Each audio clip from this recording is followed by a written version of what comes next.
નમસ્કાર. ટેટ અને ટાટના વિદ્યાર્થીઓ માટે સ્પેશિયલ કલ્યાણકારી યોજનાઓ પણ કોની? તો કે શિક્ષણ જગત. એની આજે આપણે ચર્ચા કરવાની છે.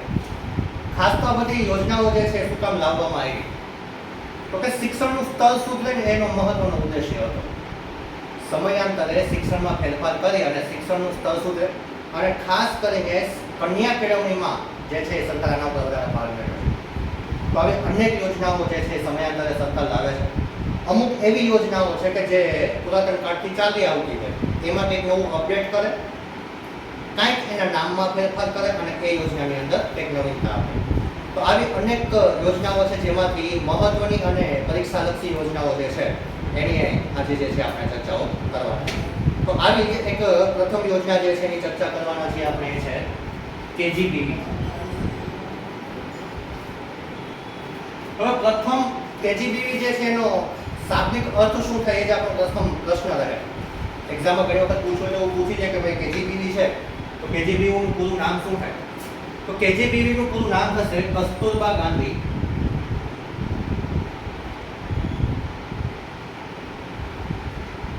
કન્યા વિદ્યાલય.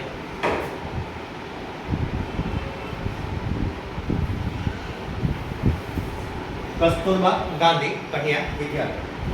સોરી, માફ કરજો, કન્યા નહીં પણ બાલિકા વિદ્યાલય આવશે. બી ફોર બાલિકા. કસ્તુરબા ગાંધી બાલિકા વિદ્યાલય શું છે આ યોજનાની અંદર? તો આ યોજનામાં એવું કહેવામાં આવ્યું છે કે એવી કન્યાઓ કે જેમની ઉંમર 11 થી લઈ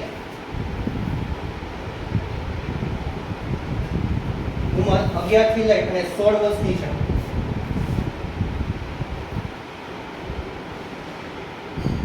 અને કેવી કન્યાઓ? તો કે જેમણે શિક્ષણ છોડી દીધું છે વચ્ચેથી, અથવા તો એ જે છે એમને શિક્ષણમાં પ્રવેશ મેળવો જ નથી. આવી તમામ બાલિકાઓને, કન્યાઓને શિક્ષણ આપવા માટે એવી રચના કરવામાં આવી છે કે જ્યાં આ બાલિકાઓને, આ કન્યાઓને આ વિદ્યાલયની અંદર શાળા અને રેખા આ બધી જ વસ્તુ એક જ પરિસરમાં મળી રહે એવી આ યોજના છે. એટલે કે જ્યાં કેજીબીવીની સ્થાપના થઈ હોય ત્યાં એમને શિક્ષણ પણ આપવામાં આવતું હોય, ત્યાં જ એમના રહેઠાણની એટલે કે હોસ્ટેલની પણ સુવિધા હોય, અને ત્યાં જ એમના જે કહેવાય તે ખાવા પીવાની પણ સુવિધા સરકાર દ્વારા કરવામાં આવે છે. હવે આ જે યોજના છે એનો ઉદ્દેશ્ય માત્ર એટલો હતો કે જે આ બાળકીઓ છે શિક્ષણની અંદર આવે. ખાસ કરીને ઘણી વખત એવું થતું હોય કે આની અંદર જે લાભ મળવા પાત્ર છે એ એસસી, એસટી, ઓબીસી અને જે લોકો ગરીબી રેખા નીચે જીવે છે, એટલે કે જેને આપણે બીપીએલ કાર્ડ ધારક વાલીઓ કહીએ છીએ, એવા વાલીઓની બાળકીઓને, દીકરીઓને ખાસ કરીને આની અંદર એડમિશન આપવામાં આવે છે. અને એ જ્યાં સુધી ભણે છે ત્યાં સુધી તમામ ખર્ચ જે છે એ સરકાર ભોગવે છે. તો આવી એક યોજના છે કસ્તુરબા ગાંધી બાલિકા વિદ્યાલય. આનું પૂરું નામ યાદ રાખીશું. બીજા નંબર ઉપર આપણે વર્ષ યાદ રાખીશું કે કેટલાથી કેટલા વર્ષની ઉંમરની બાળકીઓ છે એને આની અંદર પ્રવેશ આપવામાં આવે છે. ત્રીજી બાબત એ યાદ રાખીશું કે કોને મળે. જો કે આ પ્રશ્ન પૂછાય નહીં, બે આ પ્રશ્ન ખાસ આપણા માટે મહત્વના છે. કોને મળે છે? સામાન્ય રીતે આપણે બટ ઓબ્વિયસ એના ઉપર આપણે નજર કરીએ તો એસસી, એસટી, ઓબીસી અને ગરીબી રેખા નીચેના જે પરિવારો છે એમની બાળકીઓને યોજના મળે છે. પણ ખાસ બે પ્રશ્નો આમાંથી પૂછાય કે કસ્તુરબા ગાંધી બાલિકા વિદ્યાલયનું પૂરું નામ અને અત્યારે 16 વર્ષની બાળકીઓ. ત્યાર પછી જે છે તે આપણે બીજી યોજના ઉપર નજર કરીએ તો બીજી એક યોજના છે જેનું નામ છે બાલા.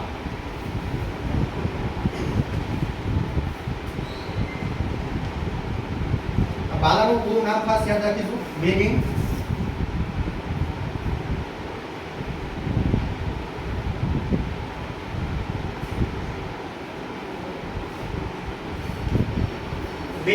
As learning aids. આ બાલાનું પૂરું નામ છે.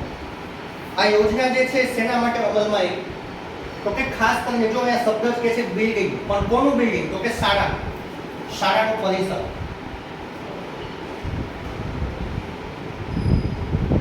આની અંદર શાળાના પરિસરને મહત્વ આપ્યું છે. બાળક જ્યારે શાળાની અંદર આવે ને ત્યારે બાળકને શાળાનું પરિસર જોયા પછી તરત એવું થવું જોઈએ કે મારે અહીંયા ભણવું છે, એને ઈચ્છા જાગવી જોઈએ કે મારે અહીંયા અભ્યાસ કરવો છે. તો એના માટેની આ યોજના શું કરવામાં આવે છે અહીંયા? તો કે જે બિલ્ડિંગ બનાવવાનું છે સરકાર દ્વારા, એ બિલ્ડિંગના અલગ અલગ વિભાગની અંદર દિવાલ છે, ભોંયતળિયું છે, આવી તમામ બાબતો ઉપર જે છે કંઈક ને કંઈક ચિત્રાત્મક પ્રવૃત્તિ કરવામાં આવે. કંઈક એવું બાંધકામ કરવામાં આવે જેની મદદથી બાળક પ્રવૃત્તિ સાથે શિક્ષણ મેળવવું થાય. તો આની અંદર ખાસ કરીને જે છે એ ઉદ્દેશ્ય એવો છે કે બાલા એટલે શું? તો કે બાલા એટલે શાળા બનાવવી કે જ્યાં તમામ બાળકોને આવવું ગમે, ભણવું ગમે અને રમવું ગમે. એટલે કે જ્ઞાન સાથે ગમ્મતની આ વાત છે. ખાસ કરીને બાલા પ્રોજેક્ટની અંદર આપણે વાત કરીએ તો કઈ કઈ જગ્યાઓનો ઉપયોગ થઈ શકે? જગ્યાઓ કઈ? બાલા પ્રોજેક્ટની અંદર જે બિલ્ડિંગ પરિસર છે એમાં કઈ કઈ જગ્યાઓનો ઉપયોગ કરી અને આપણે છે એ પરિસરને નવીનતમ બનાવી શકીએ? તો એની અંદર એક મુદ્દો આવે છે વર્ગખંડ. આ વર્ગખંડની અંદર શું મહત્વનું છે? તો વર્ગખંડની અંદર દિવાલો જે છે એને ચિત્રાત્મક પ્રવૃત્તિ દ્વારા ચિત્રણ કરવામાં આવે. ત્યાં જે છે એ એબીસીડી લખવામાં આવે, બારાક્ષરી લખવામાં આવે, કોઈ પશુ પક્ષી છે તો એની ચર્ચા કરવામાં આવે.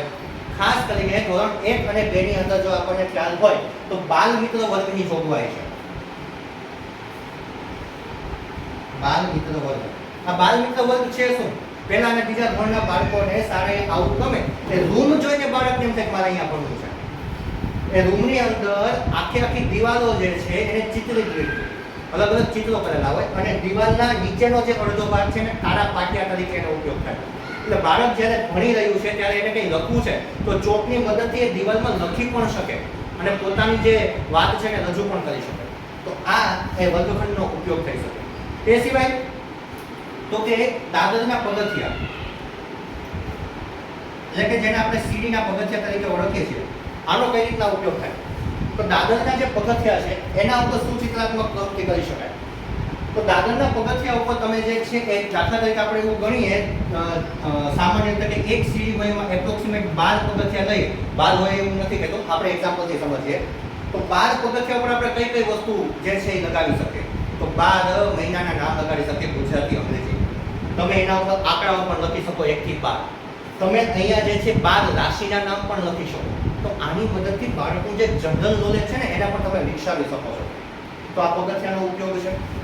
એ સિવાય જે છે અહીંયા તમે ઋતુઓનો પણ નામની અંદર ઉપયોગ કરી શકો છો. આવી અનેક પ્રવૃત્તિઓ છે કે જેની મદદથી તમે જે છે બાળકને શીખવી શકો છો.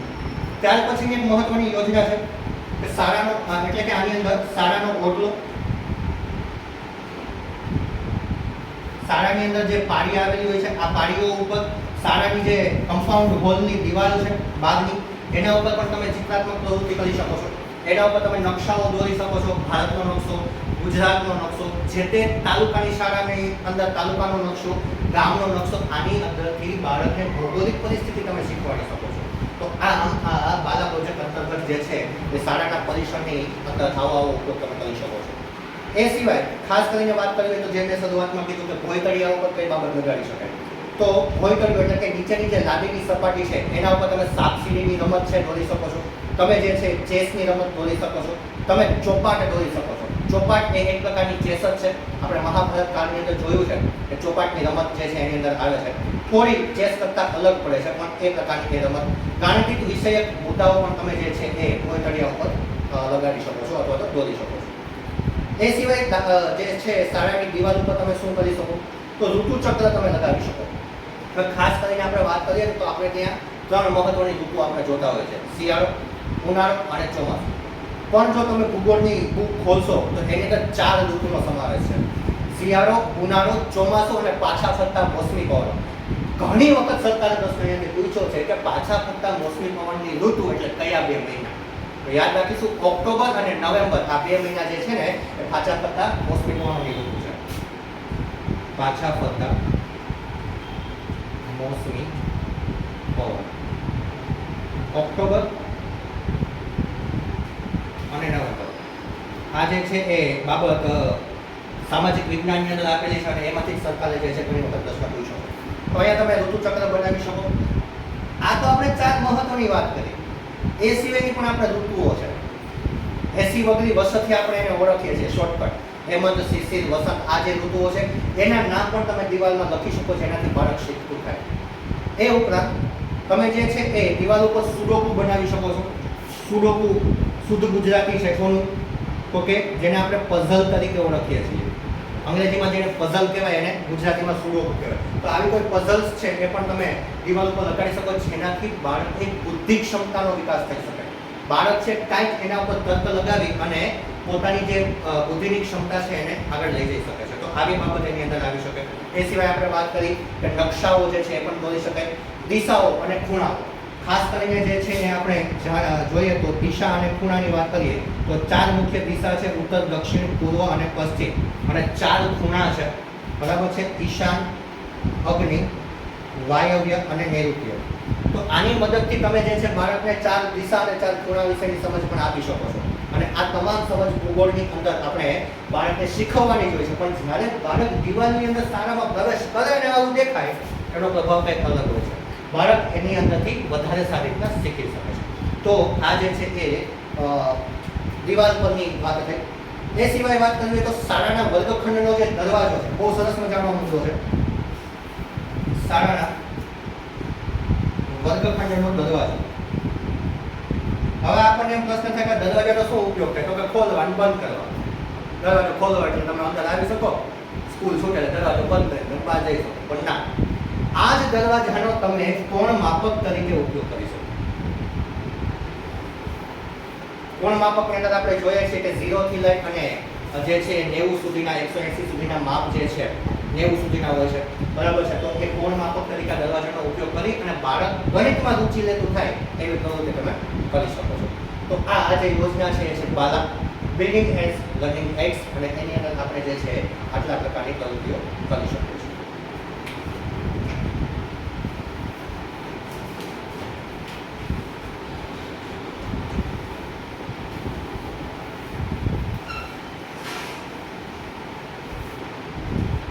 ત્યાર પછીની એક મહત્વની જે યોજના છે આઈઈડી, જેનું પૂરું નામ ઇન્ટિગ્રેટેડ એજ્યુકેશન ફોર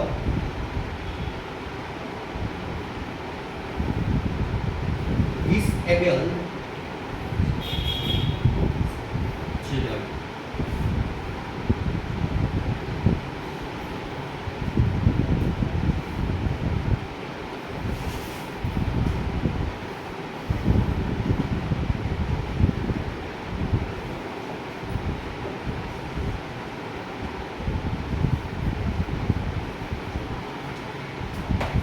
આઈઈડી એટલે કે integrated education four disabled children. કે જે બાળક છે એ વિકલાંગ છે. તો વિકલાંગતાના પ્રકાર વિશે હમણાં આપણે જોઈએ છીએ કયા કયા પ્રકારની વિકલાંગતા હોઈ શકે છે. પણ થાય એવું કે સામાન્ય બાળક અને વિકલાંગ બાળક. જ્યારે સામાન્ય બાળક શિક્ષણ માટે આવતું હોય અને એને કોઈ વિકલાંગ બાળક જોવે તો એના મનમાં એક વખત તો એવું થાય છે કે આ બાળક અને મારામાં ઘણો બધો તફાવત છે. એ તફાવત ના રહે એના માટે સરકારે કંઈક આવી યોજનાઓ બનાવી છે. અને આવી યોજનાની મદદથી જે છે ધોરણ એટલે કે બાળક જે છે એ 6 થી 18 વર્ષનું થાય. ખાસ કરીને બંધારણની વાત કરીએ તો ભારતના બંધારણમાં એવો ઉલ્લેખ છે કે બાળક 6 થી 14 વર્ષનું હોય ત્યાં સુધી મફત અને ફરજિયાત શિક્ષણ આપવામાં આવે.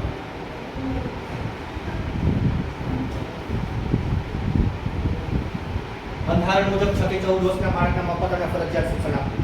પણ આ જે વિકલાંગ બાળકો છે એના માટે એક નવી જોગવાઈ સરકારે મૂકી છે, અને એ જોગવાઈ એવી છે કે વિકલાંગ બાળક હોય તો એ વિકલાંગ બાળક માટે આ ઉંમર મર્યાદા 6 થી 18 વર્ષ સુધી.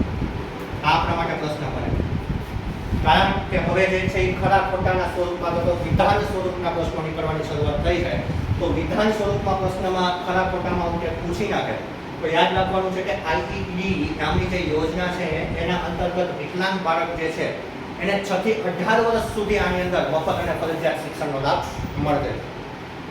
આ ઉપરાંત આની અંદર શું છે તો કે વિકલાંગ વ્યક્તિઓ જે છે એમના માટે સમાન તક અધિનિયમ 1995 ની અંદર 1995 ની અંદર વિકલાંગ અધિનિયમ બહાર પાડવામાં આવ્યું, અને એના અંતર્ગત જે છે એ રાજ્ય સરકારે આ ઉંમર 18 વર્ષની નક્કી કરી છે.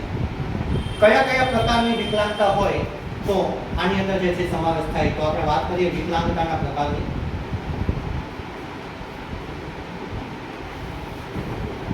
ખાસ યાદ રાખીશું આના નામ. એક છે ટીબી.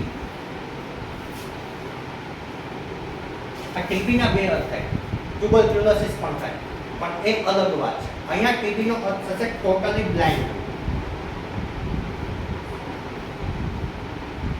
એટલે કે બાળક જે છે સંપૂર્ણ અંધ હોય એ પ્રકારની વિકલાંગતા જે છે એનો આની અંદર સમાવેશ કરવામાં આવ્યો છે. ત્યાર પછી છે એલવી. એટલે કે લો વિઝન, સંપૂર્ણ અંધ ન હોય અને થોડી ઘણી જે છે દ્રષ્ટિની ખામી હોય એવા બાળકને જે છે અલ્પ દ્રષ્ટિની ખામીવાળા બાળકને વિકલાંગતાની અંદર લેવામાં આવે છે. ત્યાર પછી છે HT એટલે કે હિયરિંગ ઇમ્પેરમેન્ટ.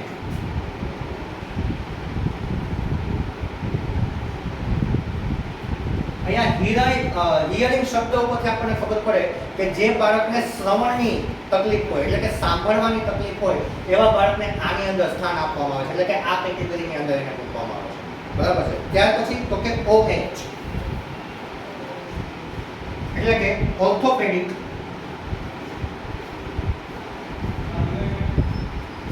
હેન્ડીકેપ.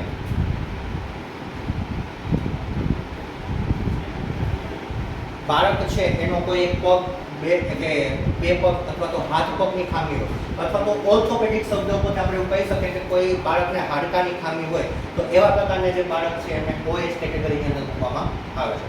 ત્યાર પછી તો કે MRC mental MR mental retardation.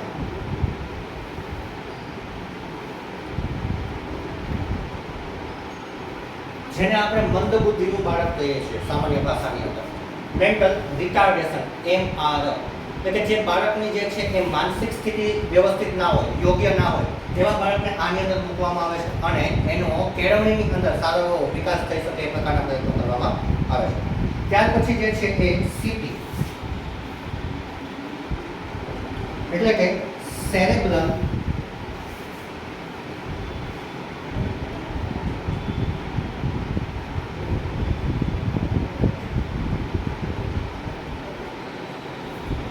Cerebral palsy એટલે કે જેને મગજનો લકવો હોય એવા પ્રકારની સ્થિતિ હોય એ બાળકને આની અંદર મૂકવામાં આવે છે.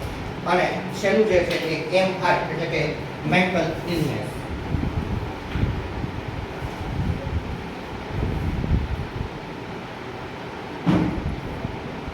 માનસિક રીતે જે બાળક રોગી હોય એવા બાળકને આની અંદર કેટેગરીમાં મૂકવામાં આવે છે. અહીંયા કેટેગરી બધી યાદ નથી રાખવાની, જસ્ટ આના પૂરા નામ આપણને યાદ રહેવા હોય.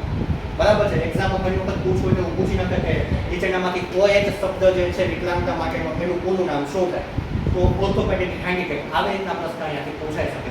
અથવા તો એવું પૂછાઈ શકે કે વિકલાંગતાના આધારે બાળકો જે છે એને વિવિધ કેટેગરીની અંદર મૂકવામાં આવે છે.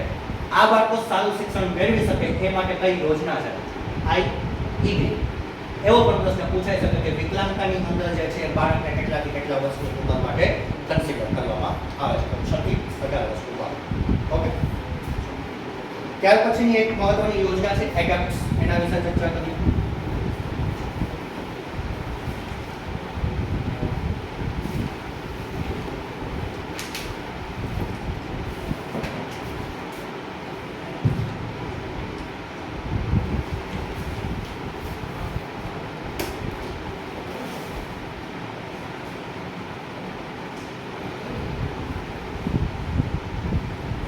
આ એડપ્ટ્સ નું જે છે પૂરું નામ છે advancement of educational performance through teachers support.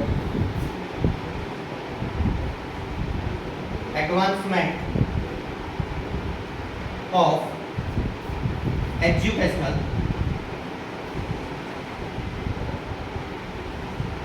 Performance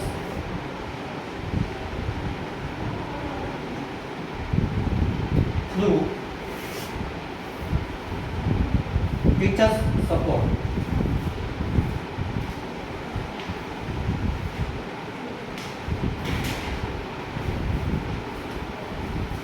શબ્દો જ આપણને કહી જાય છે કે અહીંયા બાળક જે છે ને એને શિક્ષકના સપોર્ટની જરૂર છે. આપણી પાસે જે બાળક આવવાનું છે ને એ કંઈક આપણી પાસે આશા લઈને આવે છે કે હું જેની પાસે જાઉં છું એ મને કંઈક શીખવાડશે. તો એ ક્યારે શીખે કે જ્યારે આપણા હાવભાવ અને આપણો પ્રેમ ભાવ એની સાથે હોય ત્યારે કંઈક શીખી શકે. તો શિક્ષક અને વિદ્યાર્થી વચ્ચે કંઈક કોલેબોરેટ કરવા માટે સરકારે એડપ્ટ્સ નામની જે યોજના છે મૂકી છે. આ યોજનાનું મહત્વ અથવા તો શા માટે મૂકવામાં આવ્યું છે તો કે શિક્ષકના શિક્ષકત્વને નિખારવા માટે, શિક્ષક તરીકેની તમારી જવાબદારી, આમ તો શિક્ષકનો અર્થ જ એવો થાય છે શિસ્ત, ક્ષમા અને કર્તવ્ય નિષ્ઠા. આ ત્રણેય જ્યારે સુગમ સમન્વય થાય ત્યારે શિક્ષક બને. શિસ્ત, ક્ષમા અને કર્તવ્ય નિષ્ઠા. તો આ જે શિક્ષક છે એનું શિક્ષકત્વ નિખરે અને એમાં કંઈક આગળ વધે એ માટે આ યોજના મૂકવામાં આવી છે. વિદ્યાર્થી જે છે એનો સર્વાંગી વિકાસ થાય. સર્વાંગી વિકાસનો અર્થ એવો થાય કે બાળક માત્ર ને માત્ર ચોપડી જ્ઞાન નહીં, પણ એને દુનિયાની પણ અલગ અલગ તમામ બાબતોમાંથી જ્ઞાન મળતું થાય. એ બાળક જ્યારે સામાજિક પ્રવૃત્તિની અંદર આવે ત્યારે પણ એ પોતાના નિર્ણયો લેતો થાય. આવા પ્રકારની તમામ કેળવણી એને મળે ત્યારે એને સર્વાંગી વિકાસ કહેવાય. બાળક છે રમતગમતમાં પણ ભાગ લે, બાળક છે વક્તૃત્વ સ્પર્ધાની અંદર પણ ભાગ લે, ત્યારે હકીકતમાં એનો વિકાસ સર્વાંગી થયો હોય એવું કહી શકાય. એ સિવાય તો કે શાળાને સમાજમાં ઉત્તમ સ્થાન આપવા માટે આ યોજના અમલમાં મૂકી છે. પણ શાળાને ઉત્તમ સ્થાન ક્યારે મળે કે શાળાનો શિક્ષક છે એ શાળાએ નિયમિત આવી અને બાળકને કંઈક આપે રેગ્યુલર, બાળક પ્રત્યે કંઈક એનો પ્રેમ ભાવ દર્શાવે, એનું કર્તવ્ય નિષ્ઠાથી કામ કરે ત્યારે જે છે એ શાળા નીકળે અને એ શાળા નીકળવાની સાથે સાથે સમાજ પણ નીકળે. આ ઉપરાંત તો કે એડપ્ટ્સ જે છે એના મુખ્ય હેતુઓ કયા કયા છે? તો એક હેતુ એનો એવો છે કે આના દ્વારા ગુણવત્તાસભર શિક્ષણ. આમ તો દરેક યોજના છે એનો મુખ્ય ઉદ્દેશ્ય આ જ છે કે તમામ બાળકને અને આ ભારત દેશના તમામ નવયુવાનો જે છે શિક્ષણની અંદર એમને ગુણવત્તાસભર શિક્ષણ મળે. એ સિવાય જુદી જુદી પ્રવૃત્તિઓનું આયોજન કરવામાં આવે અને એ પ્રવૃત્તિમાંથી બાળક શીખતું થાય. એ સિવાય તો કે ઉપલબ્ધ સામગ્રીઓનો અસરકારક ઉપયોગ. તો ઉપલબ્ધ સામગ્રી એટલે શું? તો કે આપણે ત્યાં એક શબ્દ છે TLM, ટીચિંગ લર્નિંગ મટીરિયલ. એની મદદથી જે છે એ બાળક શીખી શકે. એક સમય હતો કે જ્યારે સરકાર જે છે TLM માટે જે શિક્ષકો છે એને ફંડ ફાળવતી, પૈસા આપતી અને એમાંથી એને શું કરવાનું છે કે જે ધોરણની અંદર એ શિક્ષક છે એ ધોરણની અંદર આવતા પાઠ્યક્રમોને આધારે કંઈક એવા મોડ્યુલ્સ બનાવવાના, કંઈક એવી પ્રવૃત્તિ બનાવવાની કે જેમાંથી બાળક શીખે. આની અંદર તમે જે છે ઋતુચક્ર બનાવડાવી શકો છો, મણકા ઘોડી બનાવડાવી શકો છો. આ ઉપરાંત જે છે એ તહેવારો આવતા હોય તો એ તહેવારો રિલેટેડ વસ્તુઓ, દાખલા તરીકે જે છે એ ઉત્તરાયણ આવતી હોય તો ઉત્તરાયણના સંદર્ભમાં તમે બાળક પાસે પતંગ બનાવડાવી શકો છો. રક્ષાબંધનનો તહેવાર આવતો તો રાખડી સ્પર્ધા આની અંદરથી કરી શકો. આવા ઘણી બધી પ્રવૃત્તિઓ છે જે આની મદદથી તમે કરી શકતા હતા. તો શું થાય? બાળક શાળાએ આવવા માટે પ્રેરિત થાય. નવી જે છે એ આ TLMની મદદથી જે છે પ્રવૃત્તિ કરતું થાય અને બાળકનો જે છે સર્વાંગી વિકાસ થાય. આ સિવાય તો કે સ્વમૂલ્યાંકનની સમજ. જ્યારે શિક્ષક અને વિદ્યાર્થી વચ્ચેનો સંબંધ જ એવો હોય ત્યારે બાળક પોતાનું સ્વમૂલ્યાંકન કરી શકે. બાળકને કેટલું આવ્યું છે અથવા તો બાળકને નવું જાણવા ઈચ્છતું હોય તો એ પોતાના શિક્ષકને કહી શકે કે મારે અહીંયા તકલીફ છે. એ ક્યારે થઈ શકે? તો કે બાળક અને શિક્ષક વચ્ચેનો જે સંબંધ છે એ યોગ્ય રીતે અને શિક્ષકત્વને નીકળી શકે એ પ્રકારનો હોય ત્યારે. એ ઉપરાંત તો કે શિક્ષણની અંદર વ્યાવસાયિકતામાં વધારો કરવો. હવે જુઓ, અહીંયા ઘણા બધા એવા પણ TLM તમને જોવા મળશે કે જેની અંદર જે છે એ વ્યાવસાયિક પ્રવૃત્તિ થઈ શકતી હોય, લે વેચ થઈ શકે, ખરીદ વેચાણ થઈ શકે. તો એના આધારે બાળક જે છે એ અર્થશાસ્ત્ર વિષયનો પણ અભ્યાસ કરી શકે. આની મદદથી બાળક જે છે એ ઇકોનોમીની અંદર પણ આગળ આવી શકે એવા પ્રકારનો આ એડપ્ટ્સ જે છે એનો ઉદ્દેશ્ય છે. હવે આ જે એડપ્ટ્સ છે એની અગત્યની માહિતી આપણે એ યાદ રાખવાની છે કે એની શરૂઆત ક્યારે થઈ. તો આ એડપ્ટ્સ કાર્યક્રમની શરૂઆત 5 સપ્ટેમ્બર 2007 થી કરવામાં આવી છે અને પ્રથમ તબક્કાની અંદર 458 પ્રથમ તબક્કામાં ગુજરાતની 458 શાળાઓમાં એને લાગુ કરવામાં આવી. આ યાદ રાખવાની જરૂર નથી પ્રથમ તબક્કાનું, પણ આપણે તારીખ ખાસ યાદ રાખીશું. 5 સપ્ટેમ્બર 2007 થી આ એડપ્ટ્સ કાર્યક્રમની શરૂઆત કરવામાં આવી છે. હવે જે છે આપણે જોઈએ કે એડપ્ટ્સ અંતર્ગત કઈ કઈ પ્રવૃત્તિ થઈ શકે. તો એક એની અંદર જે છે પ્રાર્થના સભાનું આયોજન આ એડપ્ટ્સની અંદર આવે છે. આમ સામાન્ય રીતે આપણે જોઈએ છે તો દરેક શાળાની અંદર જે છે બાળક આવે એટલે સીધી જ પ્રાર્થના સભાનું આયોજન થતું હોય છે. તો આ પણ એડપ્ટ્સનો ભાગ છે. ત્યાર પછી જે છે દિન વિશેષ, એટલે કે જે તે દિવસે કોઈ વિશેષતા હોય એ દિવસની, તો એ વિશેષતા અંગે તમે બાળકને જે છે એ માહિતગાર કરો અથવા તો જે બાળકો છે એમાંથી જ કોઈ એક બાળક છે દિન વિશેષ માટે કંઈક માહિતી આપે. એ ઉપરાંત તો કે બાળ મેળાનું આયોજન કરવામાં આવે. બાળ મેળાની અંદર આવું જ કંઈક હોય છે. અત્યારે જે છે પ્રાથમિક શાળાની અંદર બાળ મેળાનું હાલની તારીખમાં આયોજન થઈ રહ્યું છે. એમાં બાળકો શું કરે છે કે અલગ અલગ પ્રવૃત્તિઓ કરે છે. રંગોળી સ્પર્ધા કરે છે, ચિત્ર સ્પર્ધા કરે છે, વક્તૃત્વ સ્પર્ધા કરે છે. બાળકો એટલે કે ખાસ કરીને જે દીકરીઓ છે એ દીકરીઓ એમને આવડતી કોઈ ખાદ્ય પદાર્થની વસ્તુઓ શાળામાં બનાવે છે અને એ બાળકોને ત્યાં ને ત્યાં વેચે છે. તો આવી કેવો અર્થશાસ્ત્ર આપણે જે વાત કરીએ, તો આ જ તમામ પ્રવૃત્તિઓની મદદથી તમે જે છે એ બાળકને આગળ લાવી શકો છો. એ સિવાય તો કે ગણિત વિજ્ઞાન પ્રદર્શન દર વર્ષે સરકાર આયોજિત કરે છે, જેની મદદથી ગણિત અને વિજ્ઞાનની અંદર બાળક છે એ કંઈક રુચિ દાખવે છે. અભિનય, બાળગીત, પ્રશ્નોત્તરી, ઘડિયાળ જ્ઞાન, આ બધી જ વસ્તુ જાણવા જેવી બાબતો, એકમ કસોટી, આ તમામ બાબતો જે છે એડમ્સની અંદર જે છે એ સામેલ કરવામાં આવે છે. પણ મારે જે અહીંયા 3 બાબતની વાત કરવી છે મહત્વની, એ છે આજનું ગુલાબ, આજનું દીપક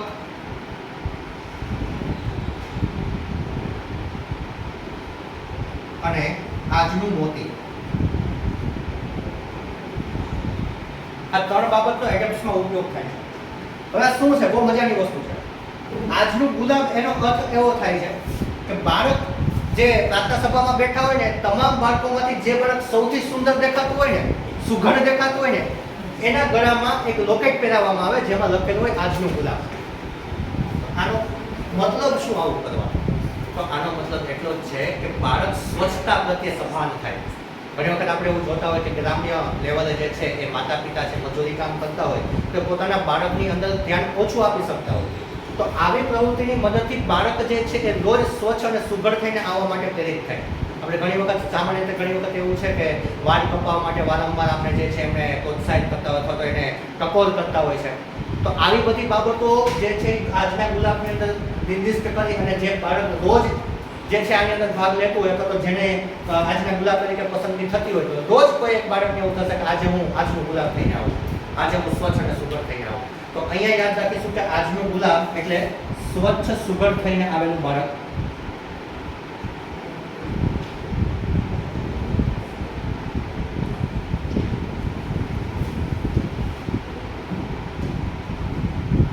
ત્યાર પછી છે આજનો દીપક. આજનો દીપક નામનું લોકેટ છે કોને પહેરાવવામાં આવે? તો કે જે દિવસે શાળાની અંદર કોઈ એક બાળક છે કે જેનો જન્મદિવસ છે, એ જન્મદિવસ વાળા બાળકને આજના દીપક તરીકે ઓળખવામાં આવે છે. જેના આધારે જે છે એ બાળક જન્મતિથિ યાદ રાખતું થાય પોતાની, કારણ કે નાનું બાળક હોય તો ઘણી વખત યાદ ન પણ હોય પહેલા બીજા વાળા ધોરણે. આપણને ઘણી વખત આપણું યાદ નથી હોતી, તો કોઈ કે ત્યારે ખબર પડે કે બર્થડે છે આજે. તો આના આધારે જે છે જન્મદિવસની ઉજવણી થાય છે. અને સૌથી મહત્વનું આજનું મોતી. થોડુંક હાસ્યાસ્પદ છે પણ મજાનું છે. જે બાળકના દાંત એકદમ સફેદ અને ચોખ્ખા હોય ને એને આજનું મોતી જાહેર કરવામાં આવે છે.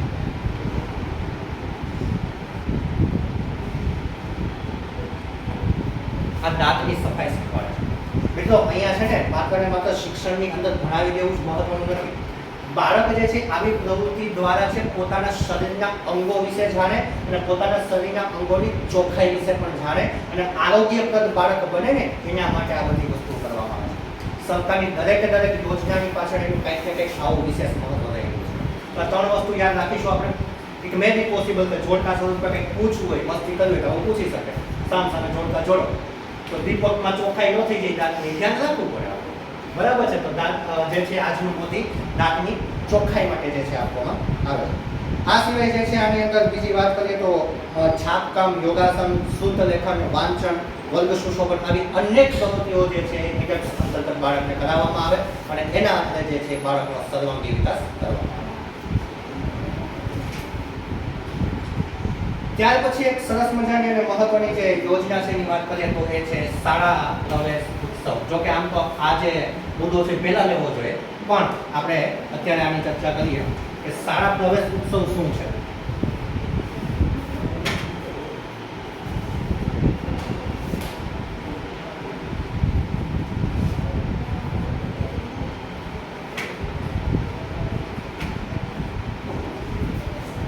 શાળામાં આપવામાં આવતો પ્રવેશ અને એના માટે ઉજવવામાં આવતો ઉત્સવ એટલે કે શાળા પ્રવેશ ઉત્સવ. શું મહત્વ છે શાળા પ્રવેશ ઉત્સવનું? શાળા પ્રવેશ ઉત્સવનું મહત્વ એ છે કે પ્રાથમિક શિક્ષણને ગતિશીલ બનાવવા માટે 100% નામાંકન થાય, 100% સ્થાયીકરણ થાય અને શિક્ષણની ગુણવત્તા સુધરે. એટલે કે 100% નામાંકન, 100% સ્થાયીકરણ. હમણાં સમજીએ છીએ આ શબ્દો શું કહેવા માંગે છે. 100% નામાંકન એટલે શું? તો કે એક ગામની અંદર શિક્ષણ મેળવવા માટે યોગ્ય એવા તમામ બાળકો શાળાની અંદર પ્રવેશ લે. ખાસ કરીને આપણે બંધારણની વાત કરી ચૂક્યા છે કે 6 થી 14 વર્ષનો બાળક છે એ ભણતો હોવો જોઈએ. તો ગામની અંદર એવા કેટલા બાળકો છે કે જેને આ પ્રાથમિક શિક્ષણની જરૂરિયાત છે, એવા તમામ બાળકોનું નામાંકન શાળાની અંદર હોવું જ જોઈએ. એનો મુખ્ય ઉદ્દેશ્ય છે 100% સ્થાયી કરાર. હવે આયા તમે એડમિશન આપી દીધું, બાળક છે પહેલું ધોરણ ભણવા પાસ થયું, બીજું ધોરણ ભણવા પાસ થયું, ત્રીજા ધોરણમાં ભણવાનું બંધ કરી દીધું, તેને સ્થાયીકરણ ના કહેવાય. કે બાળકનું મિનિમમ પ્રાથમિક શિક્ષણ તો પૂરું થવું જ જોઈએ. કે ક્યારે થશે? તો કે આવી કંઈક યોજનાઓ અંતર્ગત તેને પ્રવેશ આપવામાં આવે ને તો શરૂઆત જ આરંભે સુધા જેને આપણે કહીએ છીએ, શરૂઆત જ એની એટલી સરસ હોય કે બાળક છે પોતાનું પ્રાથમિક શિક્ષણ સારી રીતના પૂરું કરી શકે. વચ્ચેથી જે આપણે અંગ્રેજી શબ્દ વાપરીએ છીએ ડ્રોપ આઉટ, એટલે કે શાળા છોડીને જવાનો રેશિયો, તો એ અહીંયા ક્રિએટ ન થાય એના માટેની આ યોજના છે. 1998-99 ની અંદર જે છે એ 100% નામાંકન માટે આ યોજના અમલમાં મૂકી છે.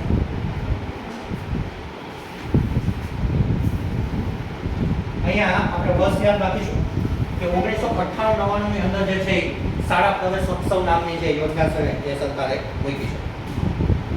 અહીંયા આપણે બંધારણની થોડીક એકાદી મુદ્દાની વિસ્તૃત ચર્ચા કરીએ કે બંધારણની અંદર બે બાબતોનો ઉલ્લેખ છે. એક છે મૂળભૂત ફરજ, એક છે મૂળભૂત હક અને એક છે મૂળભૂત ફરજ. આ બંનેની અંદર શિક્ષણને લગતી કંઈક ને કંઈક બાબતો મૂકવામાં આવી છે. મૂળભૂત હકની અંદર અનુચ્છેદ 21 ક મૂક્યો છે અને મૂળભૂત ફરજની અંદર અનુચ્છેદ 51 ક મૂક્યો છે. થોડોક એવો નાનો ડિફરન્સ છે. મૂળભૂત હકની અંદર એવું કીધું છે કે 6 થી 14 વર્ષના બાળકને મફત અને ફરજિયાત શિક્ષણ નો હક, એટલે ભારતની અંદર રહેતા 6 થી 14 વર્ષના તમામ બાળકોને મફત અને ફરજિયાત શિક્ષણ મેળવવાનો અધિકાર છે. હક કરતા અધિકાર બંને વાત એક જ છે. તો એ 21 ક ની અંદર કીધું છે, ખાસ યાદ રાખીશું, કારણ કે શિક્ષણ જગતને લગતા બંને અનુચ્છેદો છે, બંને કલમો છે. જ્યારે મૂળભૂત ફરજની અંદર શું કીધું છે? વાત આ જ છે કે 6 થી 14 વર્ષના બાળકને માતા પિતા અથવા તો વાલી ની ફરજ છે કે પોતાના બાળકને ભણાવે. અહીંયા બાળકનો હક છે કે ભણવું, અહીંયા માતા પિતા અથવા વાલીની ફરજ છે કે ભણાવવા. ઓલરેડી આ મુદ્દાની ચર્ચા આપણે અગાઉના એક લેક્ચર બંધારણનો જે YouTube ની અંદર મૂકેલો છે એની અંદર વિસ્તૃતની અંદર કરી ચૂક્યા છીએ. તો અહીંયા શા માટે ફરજિયાત શબ્દનો ઉપયોગ કર્યો છે, સોરી મફત અને ફરજિયાતનો? અહીંયા કેમ નથી? અહીંયા ફરજિયાત શબ્દ 100% છે કે ફરજ છે એમની કે ભણાવવા. મફત શબ્દ એટલે નથી વાપર્યો કે આપણે જે જોઈએ છે કે પ્રાઇવેટાઇઝેશન અત્યારે જે છે એ શિક્ષણની અંદર છે, તો એ પ્રાઇવેટની અંદર પણ માતા પિતા અથવા વાલી છે પોતાના બાળકને મૂકી શકે, પણ એમની ફરજ તો છે જ કે બાળકને શિક્ષણ આપવું. અને અહીંયા જે છે બાળકનો હક છે, અધિકાર છે કે શિક્ષણ મેળવવું. તો આ બંને જે અનુચ્છેદો છે બંધારણની અંદર, એ બંને અનુચ્છેદને ધ્યાને રાખીને શાળા પ્રવેશોત્સવનું જે છે રાજ્ય સરકાર આયોજન કરી રહી છે. તમારે જે છે એ એક કામ એ કરવાનું છે હોમવર્કની અંદર કે વર્ષ 2022 ની અંદર કેટલામો પ્રવેશ ઉત્સવ ઉજવવાનો એ તમારે કમેન્ટ સેક્શનની અંદર લખવાનું છે. નેક્સ્ટ લેક્ચરની અંદર આજે બધી યોજનાઓ આપણે પૂરી નહીં કરીએ, હજુ પાર્ટ બી જે છે એ અન્ય યોજનાઓ સાથે આપણે મળીશું. પણ જ્યારે આપણે મળીશું ત્યારે ફરીથી આપણે એની ચર્ચા કરીશું કે વર્ષ 2022માં કેટલામો પ્રવેશ ઉત્સવ ઉજવાયો. આ તમારે કમેન્ટ બોક્સની અંદર કમેન્ટ કરવાની છે. નેક્સ્ટ ટાઈમ જે છે આપણે એની ચર્ચા કરીશું, બરાબર છે? કારણ કે આપણા સિલેબસની અંદર એક મુદ્દો છે કરંટ અફેર્સ, એટલે કે વર્તમાન પ્રવાહ.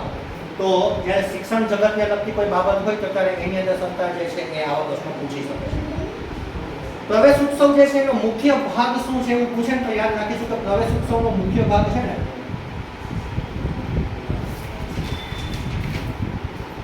મુખ્ય ભાગ અથવા તો મુખ્ય ઉદ્દેશ્ય તો એક કન્યા કેળવણી છે.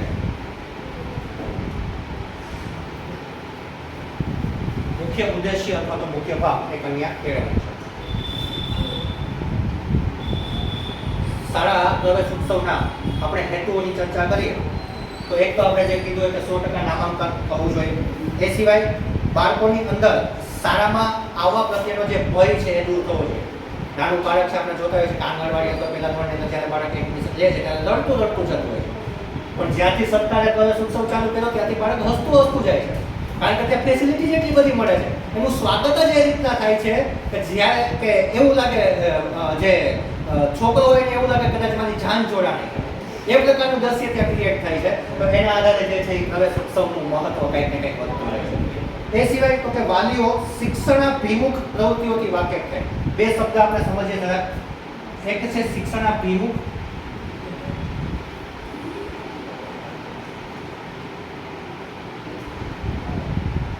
અને એક છે શિક્ષણાભિમુખ. અભિમુખનો અર્થ થાય જોડાવું, એની તરફ આકર્ષાવું, અને વિમુખ એટલે દૂર થવું. તો અહીંયા વાલીઓ છે ને એ પણ બાળકના શિક્ષણ પ્રત્યે અને શાળા પ્રત્યે એની તરફ જોડાય, આકર્ષાય, એ પણ શાળા પ્રવેશ ઉત્સવનું એક મહત્વ રહેલું છે. એ પછી તો કે ગામના લોકો જે છે શિક્ષણમાં રસ લેતા થાય, એ પણ એક આનો હેતુ રહેલો છે. બાળક શાળામાં પ્રવેશે અને એ સાથે જ એને જે છે વિદ્યાલક્ષ્મી બોન્ડ, આ વિદ્યાલક્ષ્મી બોન્ડ વિશે વિસ્તૃતમાં ચર્ચા આપણે આગળ કરવાના છે એટલે અત્યારે એની ચર્ચા નથી કરતા, પણ બાળક પ્રવેશ એટલે વિદ્યાલક્ષ્મી બોન્ડ પ્રાપ્ત થાય એ પ્રકારની પણ આની અંદર જોગવાઈ કરવામાં આવી છે. આ સિવાય સૌથી મહત્વની વાત કે શાળા પ્રવેશોત્સવથી કોઈ પણ બાળક છે એ ધર્મ, જાતિ, જ્ઞાતિ કે આર્થિક સ્થિતિના ભેદભાવ વગર શાળાની અંદર સમાન ધોરણે પ્રવેશ મેળવે અને શાળાની અંદરથી શિક્ષણ મેળવે, એ શાળા પ્રવેશ ઉત્સવનો ઉદ્દેશ્ય છે.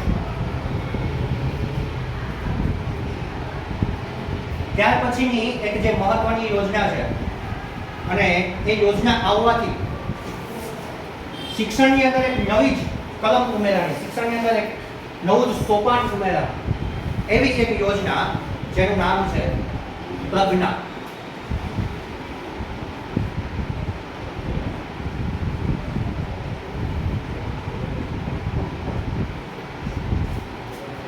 પ્રજ્ઞા એટલે શું? તો કે પ્રજ્ઞા એટલે પ્રવૃત્તિ દ્વારા જ્ઞાન પ્રાપ્ત કરવાનો અભિગમ. પ્રજ્ઞા એટલે પ્રવૃત્તિ દ્વારા જ્ઞાન પ્રાપ્ત કરવાનો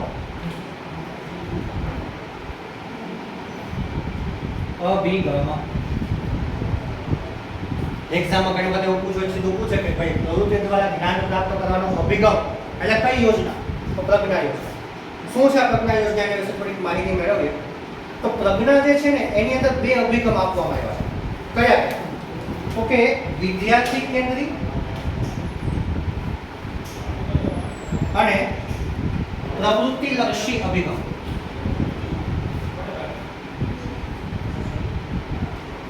એક્ઝામમાં આવું પણ પૂછી શકે કે પ્રજ્ઞાની અંદર આપવામાં આવેલા મહત્વના બે અભિગમ કયા કયા છે? તો વિદ્યાર્થી કેન્દ્રીય અને પ્રવૃત્તિલક્ષી. વિદ્યાર્થી કેન્દ્રીય એટલે તો કે એ તમામ શિક્ષણની પ્રવૃત્તિની અંદર કેન્દ્રમાં કોણ રહેશે? ભાઈ વિદ્યાર્થી રહેશે. અને પ્રવૃત્તિલક્ષી એટલે કે બાળક છે પ્રવૃત્તિ સાથે ભણતું થાય, પ્રવૃત્તિ કરતા કરતા ભણે. આપણે ત્યાં એક સૂત્ર છે જ્ઞાન સાથે ગમ્મત, કે રમતા રમતા ભણે, ભાર વિનાનું ભણતર. એ તમામ બાબતોનો અહીંયા ઉલ્લેખ કર્યો છે. તો આવી જે બે જોગવાઈઓ અને બે અભિગમ છે એ પ્રજ્ઞા કાર્યક્રમની અંદર મૂકવામાં આવ્યા છે. ક્યારથી શરૂઆત થઈ? ગુજરાત રાજ્યમાં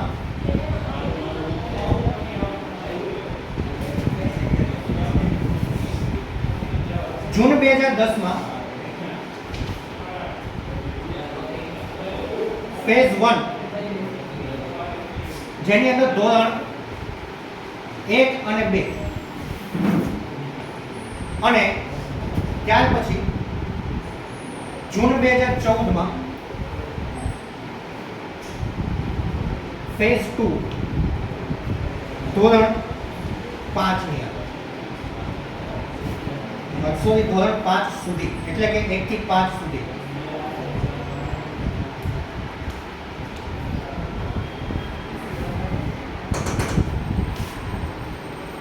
આ ખાસ યાદ રાખીશું કે એક્ઝામ પૂછો તો એવું પૂછી શકે કે પ્રથમ ફેઝની અંદર કયા ધોરણે આવરી લેવામાં આવ્યા? તો પ્રથમ ફેઝની અંદર ધોરણ 1 અને 2 ની અંદર 2010 ની અંદર જ્યારે શરૂઆત થઈ ત્યારે, એટલે કે માત્ર ને માત્ર 1 અને 2 ની અંદર જ જે છે ઘટના કાર્યક્રમનો અમલમાં લાવ્યો. પણ ત્યાર પછી એની સક્સેસફુલનેસ જોઈ અને જે છે જૂન 2014 ની અંદર ફેઝ 2 લાવવામાં આવ્યા, જેની અંદર ધોરણ 1 થી લઈને 5 સુધી કન્ટિન્યુ જે છે ઘટના કાર્યક્રમ અમલમાં લાવવામાં આવ્યા. આ પ્રજ્ઞા કાર્યક્રમ જે છે એના હેતુઓ કયા કયા છે? તો એના હેતુઓની અંદર વાત કરીએ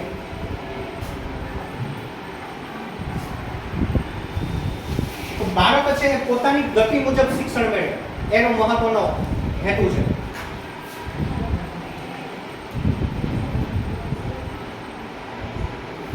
ગતિ મુજબ શિક્ષણ એટલે શું? તો કે એવું નહીં કે બાળક છે સાયકલમાં આવતું હોય પછી ગાડીમાં આવવા માંડે, પછી ટ્રેક્ટરમાં આવવા માંડે, એવી ગતિની વાત અહીંયા નથી. પણ શીખવાની જે ગતિ છે ને એ શીખવાની ગતિ મુજબ શિક્ષણ મેળવે. ઘણી વખત આપણે એવું જોતા છે કોઈ બાળક છે કોઈ પણ મુદ્દો છે ઝડપથી સરળતાથી શીખી લેતું હોય છે, કોઈ બાળકને એ જ મુદ્દો શીખવામાં સમય લાગતો હોય. તો આવા જે બાળકો છે એમને અહીંયા પોતાની ગતિ મુજબ શિક્ષણ મળી રહે એ આ પ્રજ્ઞા કાર્યક્રમનો અભિગમ છે. ત્યાર પછી તો કે ભાર વગરનું ભણતર,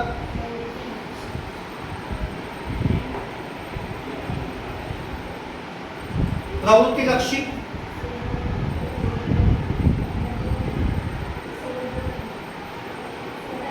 જેની આપણે હમણાં ચર્ચા કરી કે ભાર વગરનું ભણતર. હવે અહીંયા ખાસ જોવાની બાબત એ છે કે ભાર વગરનું ભણતર એટલે શું? અત્યારે તમે જુઓ ને તો કોઈ બાળક શાળાએ જતું હોય ને, જરાક એના ઉપર નજર કરે ને તો આપણને દયા આવી જાય. એના બેગમાં એટલો બધો વજન હોય છે કે બાળકના વજન કરતાં 10 ગણો વજન એના બેગમાં હોય છે, ચોપડાનો એટલો વજન. એ સિવાયની અત્યારે જે છે લેટેસ્ટ પાણીની બોટલોનો વજન હોય, એક નાસ્તાનો ડબ્બો હોય. આ તમામ બાબતો છે ને એને ભણતર કરતાં તો આનો ભાર વધી જતો હોય. તો બાળકને આ શિક્ષણનો ભાર, આ જસ્ટ એક્ઝામ્પલ માટે છે, પણ શિક્ષણનો ભાર ન લાગે એના માટે શું કરવામાં આવે છે કે અહીંયા બાળકને બેગ લઈને આવવાનું જ નથી. એનું બેગ શાળાએ હોય, શાળાએ એમને આવવાનું, રમતા રમતા ઝૂલતા ઝૂલતા જાતી વખતે પણ ઝૂલતા ઝૂલતા જાવ. તો એ પ્રકારની જે છે આની અંદર જોગવાઈ કરી છે. બાળકના તમામ શાળાકીય પ્રવૃત્તિના જે મટીરિયલ છે બેગથી માંડીને તમામ એના પુસ્તકો એ શાળામાં જ ભરેલા રહેશે.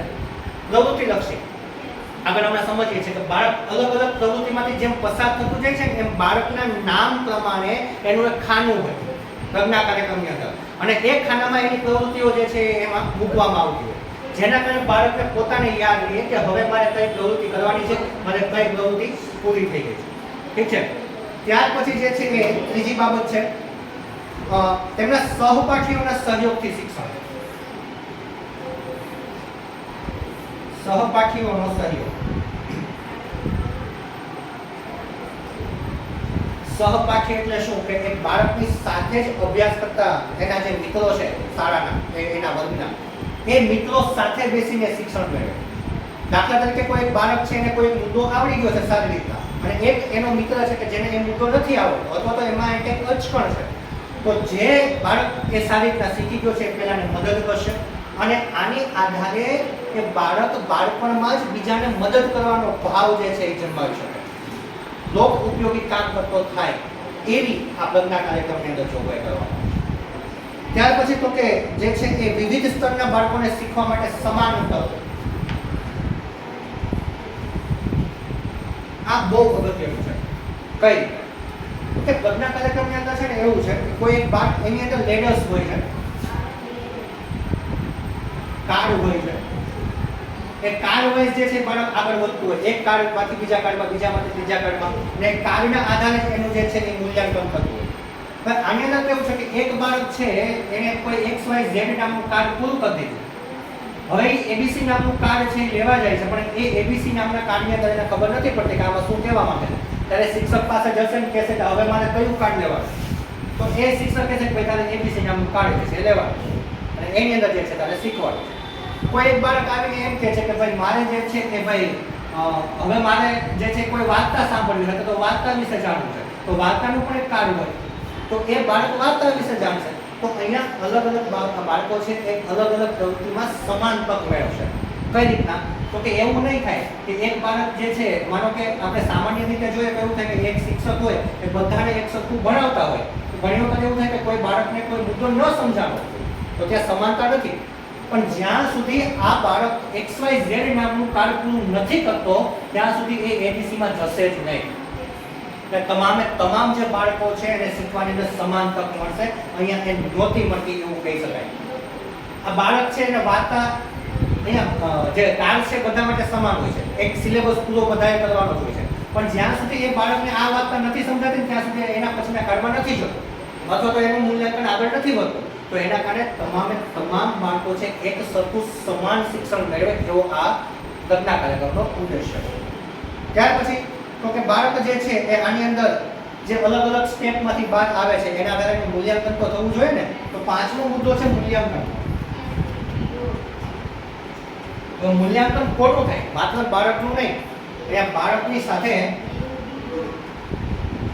એના શિક્ષકનું પણ મૂલ્યાંકન થશે અને વાલીને પણ મૂલ્યાંકનમાં ભાગ લેવામાં આવશે. એટલે કે વાલીને પણ એની અંદર સ્થાન આપવામાં આવશે કે બાળક ઘરે ગયા પછી કોઈ પ્રવૃત્તિ કરે છે કે નહીં, એને જે પ્રવૃત્તિ અહીંયાથી કરવા માટે આપી છે ઘરે જઈને કરે છે કે નહીં, એના આધારે વાલીઓનું પણ અહીંયા મૂલ્યાંકન થશે. તો જે છે આની અંદર તમામ પ્રકારના મૂલ્યાંકનોના આધારે at the end of year બાળકનું જે આખો રિપોર્ટ કાર્ડ તૈયાર થાય એના આધારે બાળક કેટલા અંશ સુધી જે છે એ એક વર્ષની અંદર સફળતાપૂર્વક શિક્ષણ મેળવી શક્યો છે અને સફળતાપૂર્વક જે છે મુદ્દાઓને સમજી શક્યો છે આપણને ખબર પડી શકે. તો આ જે છે પ્રજ્ઞા કાર્યક્રમ છે કે જેની મદદથી બાળક આટલા પ્રકારના હેતુઓ સિદ્ધ કરી અને શિક્ષણની અંદર આવે અને શિક્ષણની અંદર કંઈક મેળવી શકે એ પ્રકારનો સિદ્ધાંત અને એ પ્રકારની વાત જે છે આ પ્રોજેક્ટની અંદર પ્રજ્ઞા કાર્યક્રમની અંદર આપવામાં આવેલી છે. ત્યાર પછી જે છે એ મુદ્દો છે ઇકો ક્લબનો.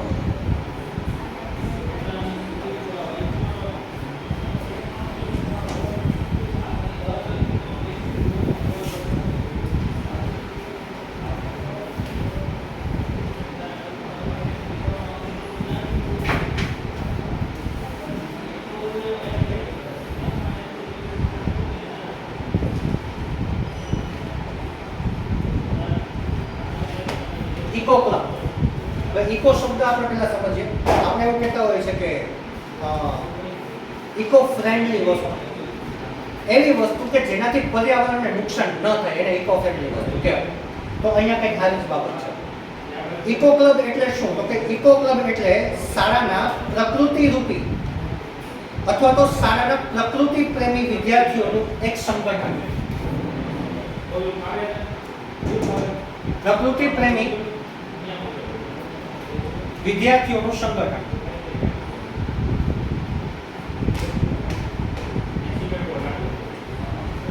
આ પ્રકૃતિ પ્રેમી વિદ્યાર્થીઓનું સંગઠન એટલે શું? તો કે એવા બાળકો કે જે પ્રકૃતિ પ્રત્યે કંઈક પોતાની રુચિ દેખાડતા હોય. પ્રકૃતિ પ્રત્યે એટલે શું? તો કે એને કંઈક વૃક્ષારોપણનો શોખ હોય, પાણી બચાવવા માટે કંઈક ને કંઈક પ્રવૃત્તિઓ કરતા હોય, પશુ પક્ષીઓ જે છે એના પ્રત્યે અનુકંપા રાખી અને એમની કંઈક સાર સંભાળ લેતા હોય. આ તમામ બાબતો જે છે એને ઇકો ફ્રેન્ડલી કહેવામાં આવે છે. એ સિવાય તો કે કાગળ જે છે એ કાગળનો ઓછો વપરાશ કેમ થાય?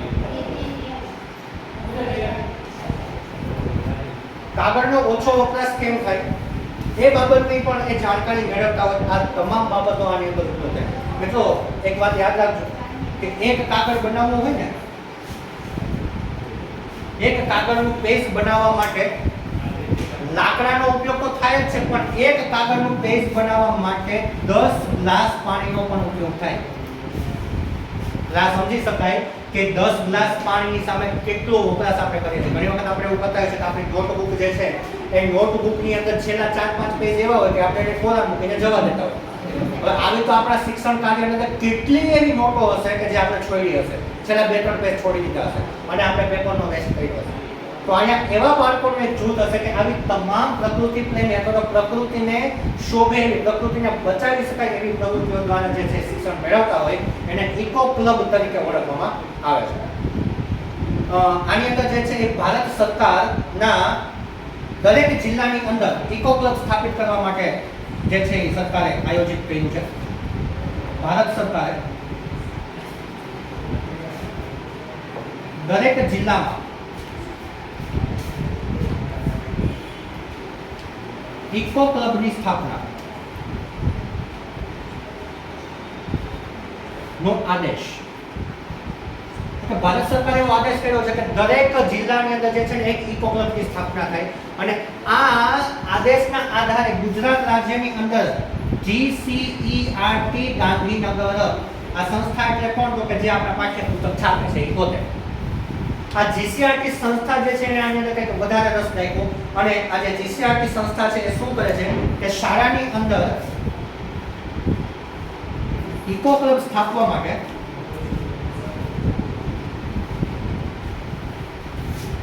₹300 નું અનુદાન આપે છે.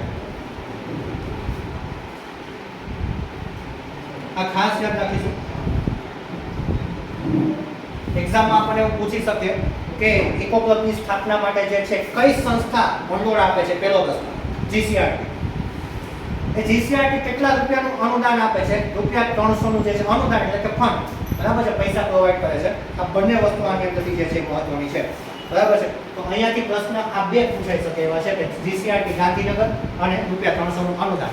બાકી આ જે બાબતો છે એ સામાન્ય બાબતો છે, આપણા માત્ર સમજવા માટે છે કે ઇકો ક્લબનો અર્થ શું છે. ઠીક છે. આ ઇકો ક્લબ છે એનો હેતુ શું છે? તો કે ઇકો ક્લબનો હેતુ એટલો જ છે કે બાળક છે એ પર્યાવરણ પ્રત્યે જાગૃતિ કેળવે અને પર્યાવરણનો કેમ સદુપયોગ કરવો એના માટે માહિતગાર થાય. વિદ્યાર્થી જે છે વનસ્પતિ અને તેના ઉપયોગને જાણે. શાળાના જે પરિસર છે એની અંદર ઘણી બધી વનસ્પતિઓ આપણે વાવતા હોઈએ છીએ. તો એ ઔષધિ હોય તો ઔષધિ વિશે જાણતો થાય, અલગ અલગ વૃક્ષો વિશે જાણતો થાય, અલગ અલગ છોડ વિશે જાણતો થાય. પછી એવું ના થાય તો બાળક મોટું થાય અને એને કોઈ પૂછે કે તરબૂચ કેમાં આવે અને એટલે કે ઝાડમાં આવે, વૃક્ષમાં થાય, તો એ વેલામાં જ થાય. તો આવા પ્રકારની જે પ્રવૃત્તિઓ છે ઇકો ક્લબની મદદથી તમે જે છે કરી શકો છો. એ સિવાય તો કે પાણીની અછત નિવારવા અંગેના ઉપાયો જે છે બાળક પોતે શોધતો થાય. સૌથી મહત્વની વાત વર્મી કમ્પોસ્ટ. આ વર્મી કમ્પોસ્ટનો ઉપયોગ કરતું થાય બાળક અથવા તો એના વિશે માહિતગાર થાય. તો વર્મી કમ્પોસ્ટ એટલે શું? તો કે અળસિયાનું ખાતર. એને વર્મી કમ્પોસ્ટ કહેવાય.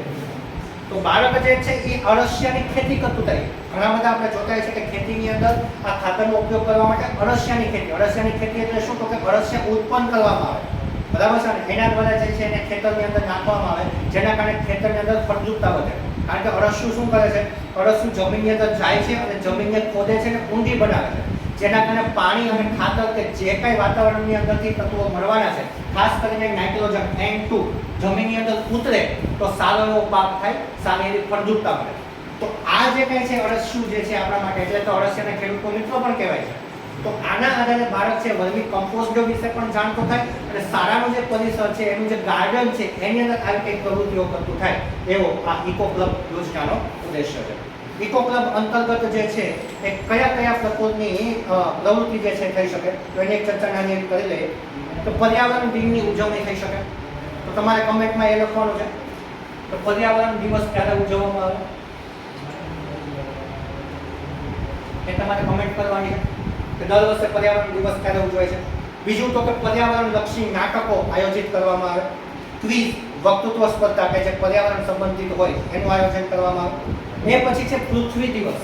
તો આ પણ તમારે કમેન્ટમાં લખવાનું છે કે પૃથ્વી દિવસ ક્યારે ઉજવાય છે, બરાબર છે. એ પૃથ્વી દિવસની ઉજવણીના આધારે બાળક છે એ પૃથ્વીનું આપણા જીવનની અંદર, આ ધરતીનું આપણા જીવનની અંદર મહત્વ સમજી શકે. એ સિવાય ખાસ તો કે પ્લાસ્ટિક અંગેની જાગૃતિ, પ્લાસ્ટિકનો વપરાશ કેમ ઓછો કરવો એના અંગેની જાગૃતિ. તાજેતરની અંદર ભારત સરકાર જે છે કરંટમાં ઘણા બધા એવા પ્લાસ્ટિક ઉત્પાદિત પદાર્થો છે કે જેના ઉપર બેન કર્યો છે. પ્લાસ્ટિકના જબલા છે, પ્લાસ્ટિકની નળી એટલે કે જે આપણે સ્ટ્રો કહીએ છીએ એ, પ્લાસ્ટિકની આઈસ્ક્રીમની ચમચી, આવી ઘણી બધી વસ્તુઓ છે કે જેના પર બેન કર્યો છે, પ્રતિબંધ મૂક્યો છે. એનું એકમાત્ર કારણ છે કે રોજે રોજ વૈશ્વિક લેવલે જે છે પ્લાસ્ટિકનો ઉપયોગ વધવાને કારણે પ્રદૂષણમાં વધારો થાય છે. અને એવું કહેવાય છે વિજ્ઞાનની અંદર કે પ્લાસ્ટિકનો એક ટુકડો તમે જમીનની અંદર દાટો છો અને એક ટુકડાને તમે 200 કે 300 વર્ષ પછી પણ જો પાછો કાઢો છો તો એ એવો ને એવો હોય છે, એ સડતો નથી, એનું જે છે વિસ્તૃતીકરણ થતું નથી. અને આપણે જોઈએ તો આપણે શ્વાસ લેવા માટે વાતાવરણમાંથી ઓક્સિજન લઈએ અને આપણા નાક ઉપર આવું કોઈ પ્લાસ્ટિક આવે તો આપણને પણ મૂંઝારો થાય. તો પૃથ્વી જે છે ને મિત્રો, એ પૃથ્વી જે છે એ શ્વાસ તો લે જ છે ક્યાં, તો કે વાતાવરણની અંદર જે વાયુઓ છે એ પોતાની જમીનની અંદર ઉતારે છે. હવે અહીંયા જે છે પ્લાસ્ટિકનો કોઈ સ્તર આવી જાય તો પૃથ્વીની શ્વસન ક્રિયા બંધ થઈ જાય. આ વિજ્ઞાન કહે છે. અને એના આધારે જે છે પ્રદૂષણ વધતું જાય છે. માત્ર પૃથ્વીનું નહીં, પાણીનું પ્રદૂષણ પણ પ્લાસ્ટિકથી વધે છે. સમુદ્રની અંદર જે છે કચરો નાખવામાં આવે, નદી તળાવોની અંદર કચરો નાખવામાં આવે. આજે આપણે જોઈએ છીએ કે વરસાદ જે છે એ ઘણા બધા એવા મેગા સિટી છે, મેગા શહેરો છે, એ શહેરોની અંદર થોડો એવો પણ વરસાદ થાય છે તો પાણી ભરાઈ જાય છે. એની ડ્રેનેજ સિસ્ટમ એટલે કે ગટર વ્યવસ્થા બહુ અત્યંત સુંદર છે, પણ એ ગટરની અંદર પ્લાસ્ટિક પદાર્થો જે છે એ ગટરની અંદર આપણે નિકાલ કરીએ છીએ, જેના કારણે એ રોકાય છે અને પાણીની સમસ્યા થાય છે. તો આવી તમામ બાબતો જે છે ને ઇકો ક્લબની અંદર આવરી અને બાળક આના પ્રત્યે જે છે સભાન થાય એવી પ્રવૃત્તિ કરવામાં આવે છે. આ સિવાય તો કે હજી એક દિવસ છે ઓઝોન દિવસ. આ પણ તમારે કમેન્ટ કરવાનો છે કે ઓઝોન દિવસ ક્યારે ઉજવાય છે. અહીંયા જે પ્રશ્નો લખ્યા છે એની ચર્ચા આપણે આવતા વખતે જે છે એના જવાબોની કરવાના છીએ નેક્સ્ટ લેક્ચરની અંદર. એ સિવાય છે ઇકો રંગોળી. હવે ઇકો રંગોળી એટલે શું, તો કે રંગોળીની અંદર જે કલર પૂરવામાં આવે છે ને એ કૃત્રિમ નહીં પણ કુદરતી રંગોનો ઉપયોગ થાય, ચિરોડીમાંથી બનતા રંગોનો ઉપયોગ થાય, એ પ્રકારની પ્રવૃત્તિ. એ સિવાય પર્યાવરણીય ભીત સૂત્રોનું લેખન થાય, જેના આધારે છે પર્યાવરણની જાગૃતિ થાય. નિંદણ કામ, એ જે ગાર્ડનિંગ કહ્યું છે એની અંદરથી નિંદણ કામ, જેના આધારે બાળકને એ પણ ખબર પડે કે કયા પ્રકારનું ખડ, જેને આપણે સાદી ભાષામાં કહીએ, એ ઘાસ ઉગે તો એનો નિકાલ કઈ રીતના થઈ શકે. એ સિવાય તો કે ગ્રામ સફાઈ, સમગ્ર ગામની સફાઈ છે બાળકો સાથે મળીને કરે, આવો પણ આનો ઉદ્દેશ્ય છે. એ સિવાય વૃક્ષારોપણ, એ સિવાય વીજળી વપરાશ અને બચત. આપણે જોઈએ છીએ કે ગુજરાત ભલે સરપ્લસ રાજ્ય છે વીજળીની અંદર, પણ અનેક એવા સ્થળો છે કે જ્યાં હાલની તારીખમાં પણ જે છે વીજળી નથી પહોંચી. એમાંનું એક એક્ઝામ્પલ આપું તો અમરેલી જિલ્લાની અંદર જાફરાબાદ તાલુકાની નજીક આવેલું શિયાળ બેટ છે. આ શિયાળ બેટની અંદર વર્ષ 2020-21 ની અંદર આઝાદી પછી 70 વર્ષે લાઈટ આવી છે. તો આવા ઘણા બધા વિશ્વની અંદર જે છે શહેરો, ગામો છે કે જ્યાં હાલની તારીખમાં પણ વીજળી નથી અથવા તો વીજળીની ખપત છે. થોડા સમય પહેલા આપણે જોયું હતું કરંટની અંદર કે કોલસાની જે છે અછત સર્જાવાના કારણે અનેક દેશોની અંદર જે છે વીજળીનો કાપ મૂકવામાં આવ્યો. તો આ વીજળી જે છે એની બચત થાય, વીજળીનો વપરાશ યોગ્ય થાય, એવા પણ મુદ્દાઓ આ ઇકો ક્લબની અંદર લેવામાં આવે છે. એ સિવાય તો કે શાળા જે પરિસર છે એની સફાઈ, શાળાની અંદર જે પાણીની ટાંકી આવેલી છે એની સફાઈ, આ તમામ બાબતો જે છે ઇકો ક્લબની અંદર સ્થાપિત કરવામાં આવે છે. એક ખાસ વાત આપણે અહીંયા યાદ એ જોશું કે આ બધી સફાઈની વાત તો કરી, પણ ઘણી વખત અત્યારે ચર્ચિત મુદ્દો એવો થતો હોય છે કે બાળક છે એ શાળાના વર્ગખંડની અથવા તો શાળાના આ પ્રકારની જે પ્રવૃત્તિ છે કરતું હોય તો જે છે એના ઉપર જે છે નેગેટિવ ઇમ્પેક્ટ આપવામાં આવે છે કે બાળક પાસે મજૂરી કામ અથવા તો સફાઈ કામ કરાવવામાં આવે છે. પણ આવું નથી મિત્રો. શિક્ષણની અંદર જે અત્યારે લોકો શિક્ષક તરીકે ફરજ ઓલરેડી બજાવે છે અને પૂછજો, બાળકના સર્વાંગી વિકાસના માર્ગ મૂકવાના હોય છે. હવે એ સર્વાંગી વિકાસમાં આ જ બાબત આવે, સફાઈની બાબત છે, ગાર્ડનિંગની બાબત છે, કોઈ વ્યક્તિ જે છે એ શાળાની અંદર કોઈ મહેમાન તરીકે આવે તો એમની આગતા સ્વાગતા કેમ કરવી, આ બાબત સર્વાંગી શિક્ષણની અંદર મૂકવામાં આવે છે, સ્વાસ્થ્ય શિક્ષણની અંદર મૂકવામાં આવે છે. એના માર્ગ કાયદેસર મૂકવાના હોય છે. તો બાળક આવી પ્રવૃત્તિ કરે જ નહીં તો એના માર્ગ કેમ મૂકવાના? અઠે આપણે અઠે મૂકીએ છીએ કારણ કે એક ડર છે કે બાળક છે કોઈ નાની એવી સફાઈ કરતું હોય અને કોઈ એને જોઈ જાય, એનો કોઈ ફોટો પાડે, બરાબર છે, તો એ પ્રવૃત્તિ ન થાય એટલે આપણે એમની પાસે કામ નથી કરાવતા. એક સારી વાત છે, પણ હકીકતમાં અહીંયા બાળકનો સર્વાંગી વિકાસ રૂંધાય છે. કારણ કે સરકારની ઇકો ક્લબની યોજના જ એવું કહે છે કે બાળક તમામ રીતે તૈયાર થાય. માત્ર ને માત્ર ભણી લેવાથી કંઈ નહીં થાય. બાળકની અંદર દરેક પ્રકારની આવડત હોવી જોઈએ. ખેતીની આવડત, પીટીસી કર્યું હોય એમને ખ્યાલ હોય કે પીટીસીની અંદર કૃષિ એક વિષય તરીકે આવે છે અને ખાલી વિષય તરીકે એટલે ભણી લેવાનું નથી, કે ભણતાની સાથે સાથે કાયદેસર ખેતી કરવાની હોય છે પીટીસીની અંદર. તો ત્યાં તમારી પાસે શિક્ષક તરીકે જ્યારે તમે જવાના છો ત્યારે તમારી પાસે આ ખેતી કામ કરાવે છે. એનો ઉદ્દેશ્ય એક જ છે કે તમારી પાસે આવતું બાળક છે એ ખેતીમાં પણ રુચિ જે છે રાખે. કારણ કે ભારત દેશ છે, આપણે જાણીએ છીએ કેવો દેશ છે, કૃષિ પ્રધાન દેશ છે. તો ખાલી વાતોમાં જ કૃષિ પ્રધાન ન રહેવું જોઈએ. બાળક છે એ કૃષિ માટે પણ અથવા તો કૃષિની અંદર પણ કંઈક પોતાનું યોગદાન આપતું થાય એવી આ ઇકો ક્લબ માટેની યોજના છે.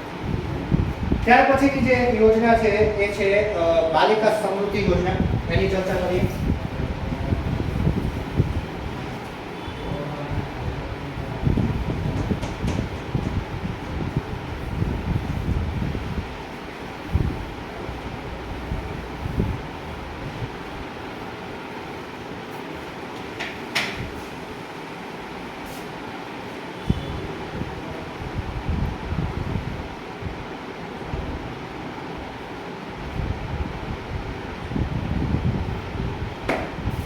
બાલિકા સમૃદ્ધિ યોજના. તો શું છે આની અંદર? તો કે ગરીબી રેખા નીચેના શહેરી અને ગ્રામ્ય વિસ્તારના કુટુંબની અંદર જન્મેલી બાલિકાઓને આર્થિક મદદ કરવાના ઉદ્દેશ્યથી આ જે યોજના છે અમલમાં મૂકવામાં આવી છે. આ યોજના જે છે 15 ઓગસ્ટ 1997 બાદ, આ ખાસ યાદ રાખીશું, 15 ઓગસ્ટ 1997 બાદ જન્મેલી ગરીબી રેખા નીચેના પરિવારની 2 દીકરીઓ સુધી લાભ મળશે. એક્ઝામમાં એવું પૂછી શકે કે બાલિકા સમૃદ્ધિ યોજના છે એના અંતર્ગત કેટલી દીકરીઓ સુધી જે છે લાભ મળે? તો 2 દીકરીઓ સુધી લાભ મળે. કોને મળે અથવા તો ક્યાંથી? તો કે 15 ઓગસ્ટ 1947 બાદ જેમનો જન્મ થયો છે એવી બાળકીઓને, એવી દીકરીઓને જ આ બાલિકા સમૃદ્ધિ યોજનાની અંદર આર્થિક લાભ મળે છે. શું આપવામાં આવે છે આર્થિક લાભની અંદર? તો યાદ રાખીશું કે જન્મ સમયે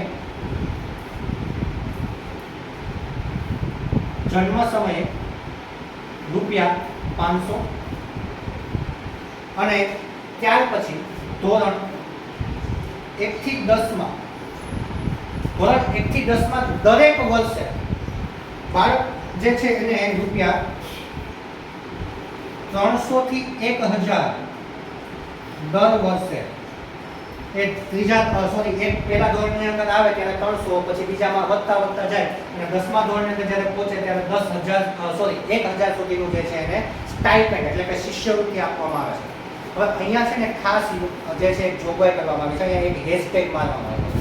ક્યાં? તો કે અહીંયા તો 500 રૂપિયા મળે જ છે, પણ આ 300 થી 1000 મેળવવા હોય તો એક હેશટેગ છે. શું? તો કે એ વિદ્યાર્થી ધોરણ 1 થી 10 માં દરેક ધોરણની અંદર ફરજિયાત પ્રથમ ટ્રાય પાસ થયેલો હોય. બસ સરકાર એની પાછળ પૈસા ખર્ચે છે તો સરકારે પોતાની અંદર કંઈક અપેક્ષા તો રાખશે ને કે ભાઈ બાળક જે છે ભણે છે તો એ પહેલી ટ્રાય પાસ થાય.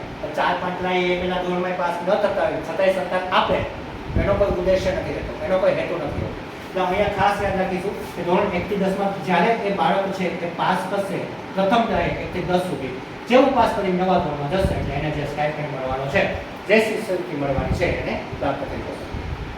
તો આ જે છે એ આપણી બાલિકા સમૃદ્ધિ યોજના છે. ત્યાર પછીની એક યોજના જે છે એનું નામ છે સરસ્વતી સાધના યોજના.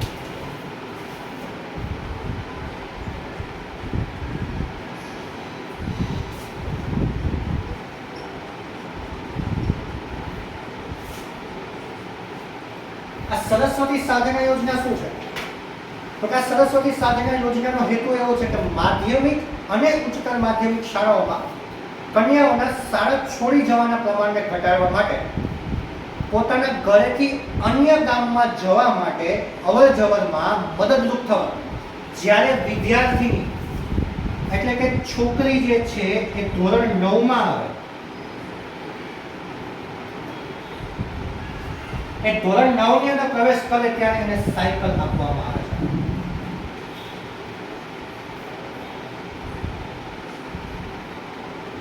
આનો મૂળ ઉદ્દેશ્ય એવો છે કે ગ્રામ્ય લેવલે એવું થતું હોય કે પ્રાથમિક શાળામાં ધોરણ 1 થી 8 સુધીની વ્યવસ્થા હોય ત્યાં સુધી જે છે વાલીઓ બાળકીઓને અથવા તો બાળકને જે છે ભણાવે છે. 8મું ધોરણ પૂરું થાય ત્યાર પછીની વ્યવસ્થા જે હાઈસ્કૂલની છે એ પોતાના ગામની અંદર ન હોય, પોતાના ગામથી દૂર જવું પડતું હોય તો ગ્રામ્ય વિસ્તારની અંદર જે છે એ બાળકોને વાલીઓ નથી મોકલતા, કારણ આવવા જવાનો પ્રશ્ન અને બીજા ઘણા બધા સામાજિક પ્રશ્નો જે છે ઉપસ્થિત થતા હોય. તો આવવા જવામાં જે છે એમને અડચણ ન થાય અથવા તો તકલીફ ના પડે તો સરકારે સરસ્વતી સાધના યોજના અંતર્ગત સાયકલ આપવાની જોગવાઈ કરી છે. અહીંયાથી ઘણી વખત જે છે આ યોજનામાંથી પ્રશ્ન પૂછાણા છે. કેવો પ્રશ્ન કે બાળકી જે છે અથવા તો જે વિદ્યાર્થીની છે એને સાયકલ કઈ યોજના અંતર્ગત આપવામાં આવે છે? સરસ્વતી સાધના યોજના. એટલે સરસ્વતી નામ સાથે જોડાયેલી ઘણી બધી યોજનાઓ છે, પાછળના નામ ફરતા હોય એટલે યાદ રાખજો સરસ્વતી સાધના યોજનામાં સાયકલ આપવામાં આવે છે. સીધું એવું પણ પૂછે કે સરસ્વતી સાધના યોજનામાં શું આપવામાં આવે છે? સાયકલ. અને મહત્વનો 1-2 વખત જે પ્રશ્ન પૂછ્યો છે એ છે ધોરણ 9 કે આ યોજના અંતર્ગત એમાં પૂછે કે સરસ્વતી સાધના યોજના અંતર્ગત રાજ્ય સરકાર જે છે શાળાની અંદર પ્રવેશ કરતી વખતે વિદ્યાર્થીઓને સાયકલ આપે છે. આપણે જે આવડતું હોય પ્રશ્નમાં હોય અને પછી પૂછે કે કયા ધોરણમાં, તો તો ત્યાં યાદ રાખીશું કે ધોરણ 9 જે છે એની અંદર પ્રવેશ મેળવે વિદ્યાર્થીની ત્યારે એને સાયકલ આપવામાં આવે છે. આ ઉપરાંત જે છે એ આની અંદર જોગવાઈ એ કરવામાં આવી છે કે દરેકને સાયકલ મળશે તો કે ના, દરેકને નહીં મળે. તો કે કોને? તો કે આર્થિક રીતે અને સામાજિક રીતે પછાત જે વર્ગ છે એમની કન્યાઓને કે જેની અંદર ગ્રામ્ય લેવલે, ગ્રામ્ય વિસ્તારમાં એના વાલી જે છે વિદ્યાર્થીનીના એની આવક ₹27,000 અને શહેરી વિસ્તાર હોય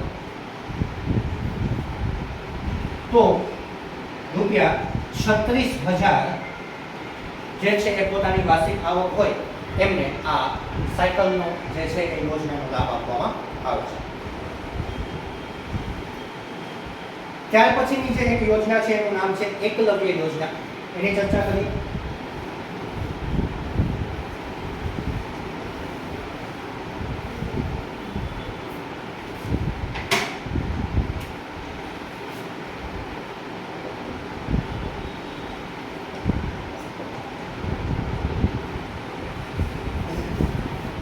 એકલવ્ય યોજનાનો ઉદ્દેશ્ય શું છે?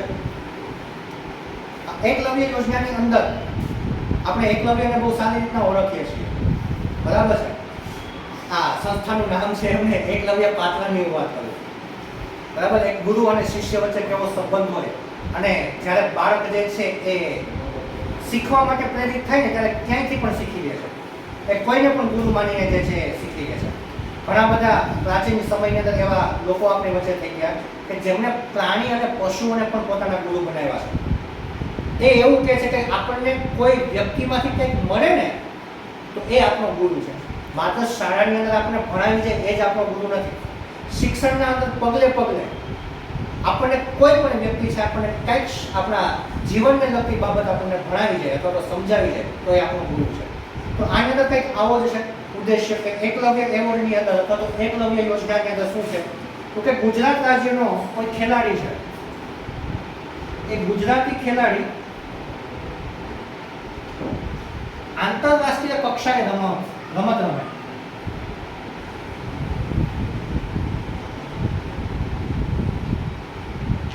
આંતરરાષ્ટ્રીય કક્ષાએ રમતમાં ભાગ લે અને જો એની અંદર પ્રથમ, દ્વિતીય કે તૃતીય નંબર પ્રાપ્ત કરે તો આ યોજના અંતર્ગત એ ખેલાડીને ₹1,00,000 ઇનામ પેટે આપવામાં આવે છે. હવે અહીંયા જે છે ને એક વાત એ યાદ રાખીશું કે આંતરરાષ્ટ્રીય કક્ષાએ રમવા તો જાય છે પણ એ રમતનું આયોજન જે સંસ્થાએ કર્યું છે ને સંસ્થા કેવી હોવી જોઈએ તો કે નોમિનેટ થયેલી અથવા તો રજિસ્ટર્ડ થયેલી સંસ્થા હોવી જોઈએ તો જ આ યોજનાનો લાભ મળે. તો આંતરરાષ્ટ્રીય કક્ષાએ રમીને આવે અને પ્રથમ, બીજો અને ત્રીજો નંબર જો એ પ્રાપ્ત કરે છે તો એને ₹1,00,000 ઇનામ રાજ્ય સરકાર એકલવ્ય યોજના અંતર્ગત આપે છે. ત્યાર પછીની એક યોજના જે છે એ છે વિદ્યા સાધના યોજના.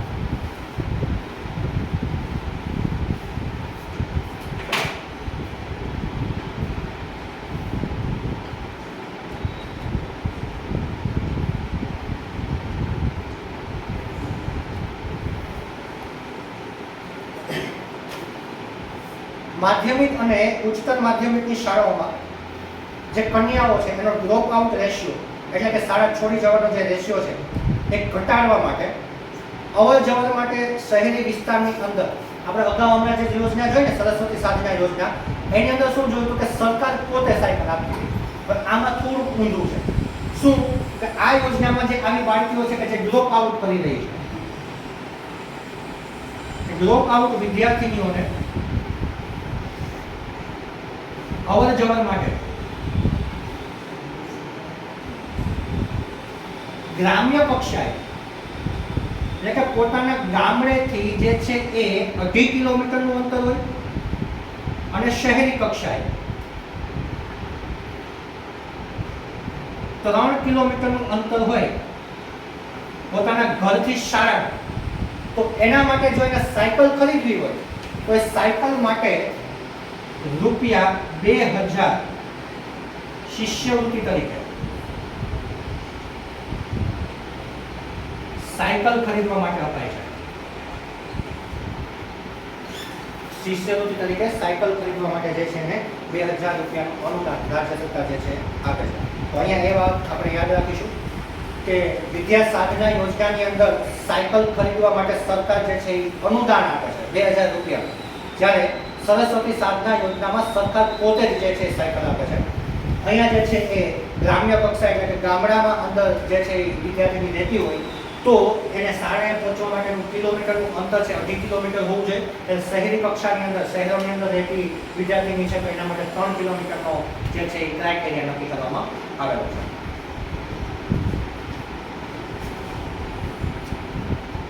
ત્યાર પછીની એક યોજના છે કન્યા કેળવણી નીતિ.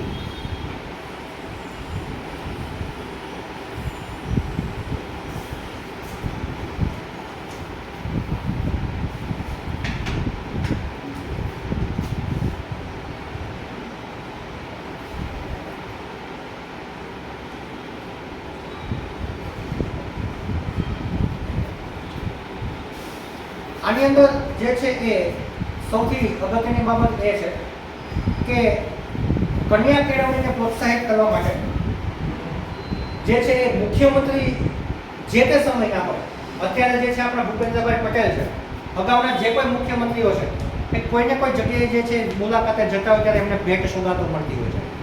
આ ભેટ સોગાદોની અહીંયા હરાજી થાય. મુખ્યમંત્રીને મળતી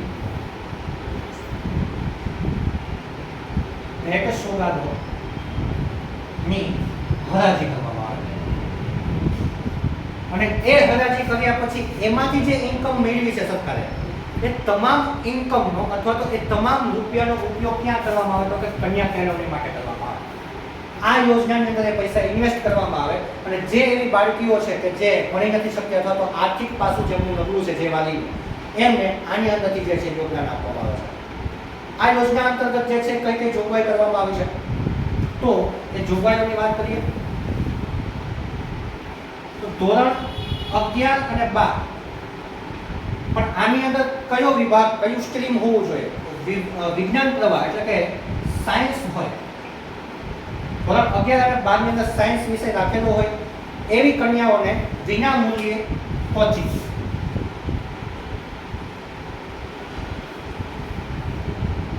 વિનામૂલ્યે કોચિંગ જે છે રાજ્ય સરકાર પ્રોવાઈડ કરશે. એ સિવાય તો કે એસએસસી અને એચએસસી, આ એચએસસી અને એચએસસી એટલે ધોરણ 10 અને 12 ની અંદર જિલ્લા કક્ષાએ પ્રથમ આવે.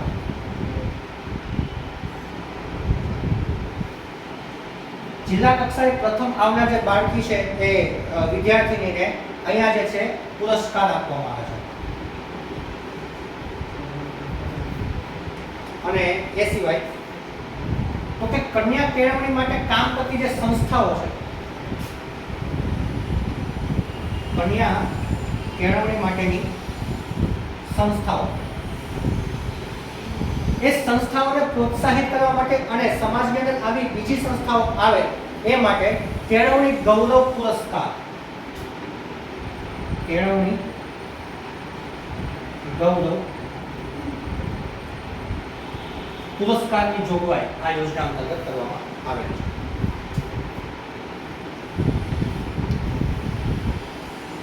તો આ કન્યા કેળવણી નિધિ છે.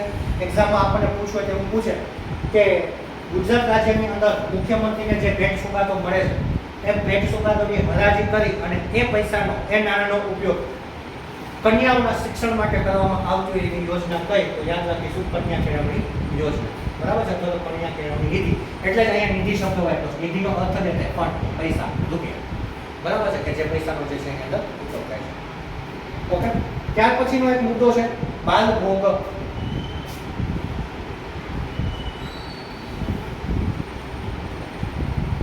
જેને ફોર્ટિફાઈડ બ્લેન્ડેડ ફૂડ તરીકે ઓળખવામાં આવે છે. Fortified blended food.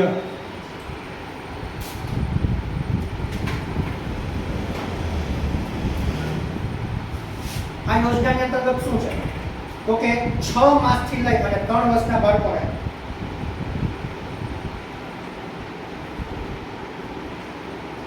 માસથી લઈ અને 3 વર્ષના બાળકોને પૂરક પોષણ આપવા માટે અને કુપોષણનો પ્રમાણ ઘટાડવા માટે 6 6 માસથી 3 વર્ષના બાળકને પૂરક પોષણ, પૂરક એટલે તમામ પ્રકારે પોષિત થાય અને કુપોષણ અટકાવવા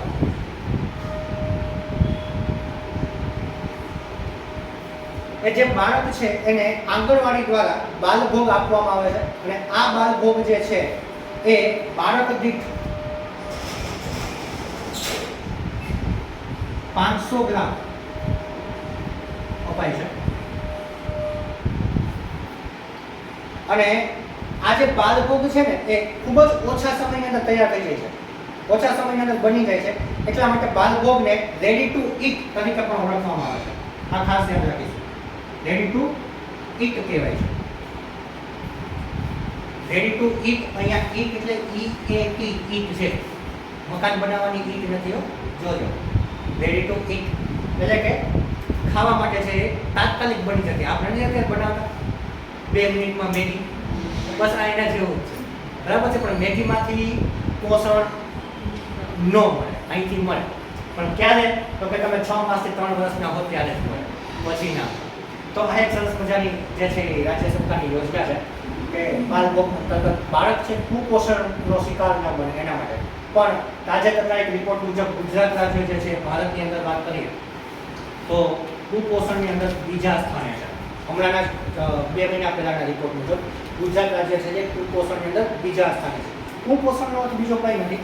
કુપોષણ એટલે એવું બાળક જે પૌષ્ટિક ખોરાક ન મેળવતું હોય અને પૂરતા ખોરાક ન મળવાના કારણે એનું શરીર જે છે એ યોગ્ય રીતે વિકાસ ન પામ્યું હોય, એ દુબળું પાતળું હોય અથવા તો શરીરનો જે રીતના વિકાસ થવો જોઈએ એનો વિકાસ ન થયો, એને કુપોષણ કહેવાય. ઠીક છે. તો આ જે છે બાલભોગ નામની જે યોજના છે સરકારની, એની ચર્ચા કરી.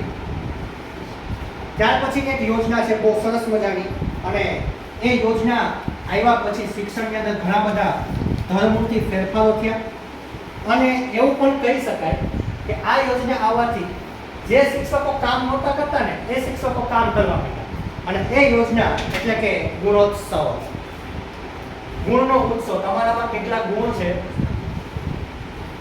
ગુણોત્સવ. શિક્ષક તરીકે તમારામાં કેટલા ગુણ ખીલેલા છે એ ગુણ આ ગુણોત્સવની મદદથી ખબર પડી. શરૂઆત ક્યારે થઈ તો યાદ રાખીશું, નવેમ્બર 2009 થી.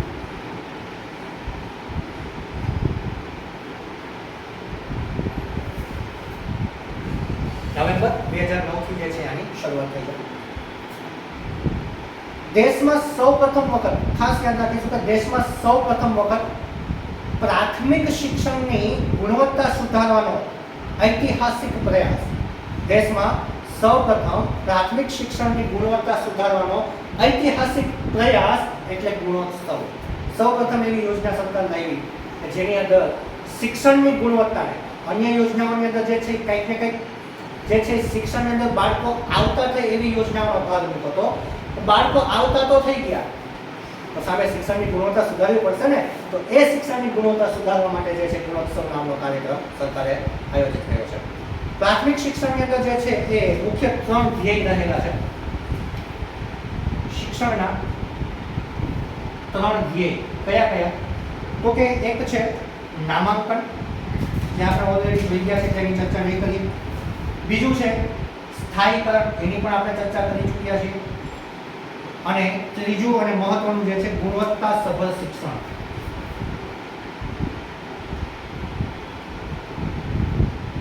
નામાંકન થઈ ગયું, બાળક છે સ્થાયી થઈ ગયું, આગળ ભણતું ગયું છે, પણ ગુણવત્તા શિક્ષણ નહીં હોય તો એનો કોઈ ઉદ્દેશ્ય નથી.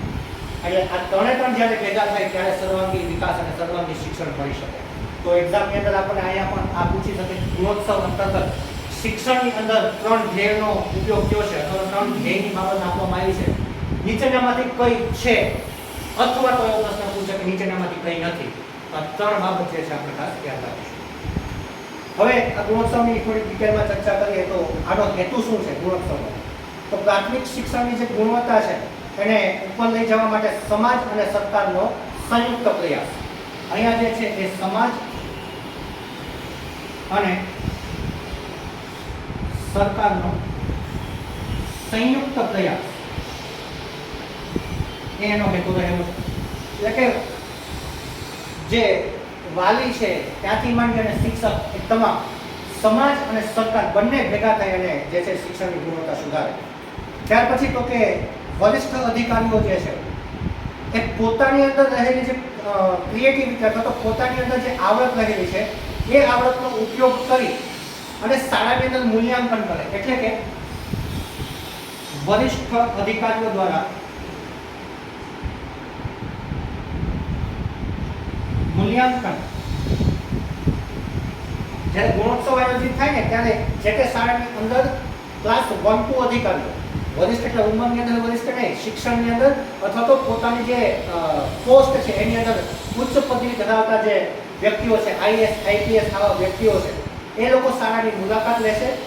શાળાની અંદર જે શિક્ષણ કાર્ય થઈ રહ્યું છે એની ગુણવત્તા ચકાસશે અને એના આધારે જે છે શાળાને ગ્રેડ આપશે. આ ગુણોત્સવની અંદર ગ્રેડેશન સિસ્ટમ જે છે સૌથી મહત્વની છે. અહીંયા જે છે આ અધિકારી એક દિવસની અંદર 3 શાળા જે સરકાર એને કહે કે તમારે આ શાળામાં જવાનું છે એવી 3 શાળા અને એ સિવાયની ઉપરાંતની એક શાળા,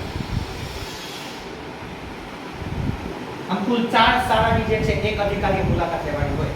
તો અહીંયા કન્ફ્યુઝ ના થતા 3 શાળા ઉપરાંત એક શાળા એટલે શું? તો કે 3 શાળા તો સરકાર સવારે કહી જ દે ઉઠે ત્યારે કે ભાઈ આ તમારું પરબીડિયું આમાં જે એમાં કીધું ન હોય કે તમારે ક્યાં જવાનું છે, આ બધું સિક્રેટ હોય. સવારે જ્યારે એના હાથમાં કવર આવે ત્યારે એમાં લખેલું કે તમારે અહીંયા જવાનું છે. એક નવી પોસ્ટ શિક્ષણની અંદર જે મૂકી છે એસઆઈ એટલે સેનેટરી ઇન્સ્પેક્ટર એ પોસ્ટ છે, પણ અહીંયા જે છે એ સેનેટરી ઇન્સ્પેક્ટર ને પણ સ્કૂલ ઇન્સ્પેક્ટરની એક પોસ્ટ છે કે ઇન્સ્પેક્શન માટે આવે છે. તો અહીંયા પણ આવું જ છે. એ જે અધિકારી છે 3 શાળા જેને કહેવામાં આવી છે ત્યાં તો જશે જ, પણ એ સિવાયની એને એવું લાગતું હોય કે આ શાળાની અંદર પણ મારે મુલાકાત લેવી છે, એના ઉપરાંત એક શાળાની અંદર એક મુલાકાત લેશે. આ જે ગુણોત્સવ છે એની અંતર્ગત કયા કયા શૈક્ષણિક મુદ્દાઓ ધ્યાને લેવામાં આવે છે તો એ મુદ્દાઓની ચર્ચાઓ કરીએ કે જે આપણા પરીક્ષાલક્ષી છે. આ કદાચ ના પૂછાય, બહુ ઇમ્પોર્ટન્ટ નથી, સમજવા માટે છે. હવેના જે મુદ્દાઓ છે એ પરીક્ષાલક્ષી છે. એની અંદર એક મુદ્દો એવો છે કે અધિકારી દ્વારા શાળાનું મૂલ્યાંકન. અધિકારી જે છે આવશે અને શાળાનું મૂલ્યાંકન કરશે. હવે આ મૂલ્યાંકનની અંદર કઈ કઈ બાબત છે ને ટકાવારી સાથે આપણે યાદ રાખીશું. વાંચન, ગણન, લેખન, આ જે પ્રક્રિયા છે એનું મૂલ્યાંકન જે છે 60% ગુણભાર ધરાવે છે. એટલે કે જે બાળકો છે શાળાના એની અંદર વાંચન, લેખન અને ગણનની જે પ્રવૃત્તિ છે એ કેટલા ટકા વિકસેલી છે, કેટલા બાળકો વ્યવસ્થિત વાંચી શકે છે, કેટલા ગણનની અંદર જે છે એ રુચિ ધરાવે છે અથવા તો એની અંદર એ પારંગત છે, કેટલા લેખનની અંદર પારંગત છે, આ તમામ બાબતોના આધારે 60% ગુણભાર આપવામાં આવે છે. એ પછીનો મુદ્દો છે સહ અભ્યાસિક પ્રવૃત્તિ.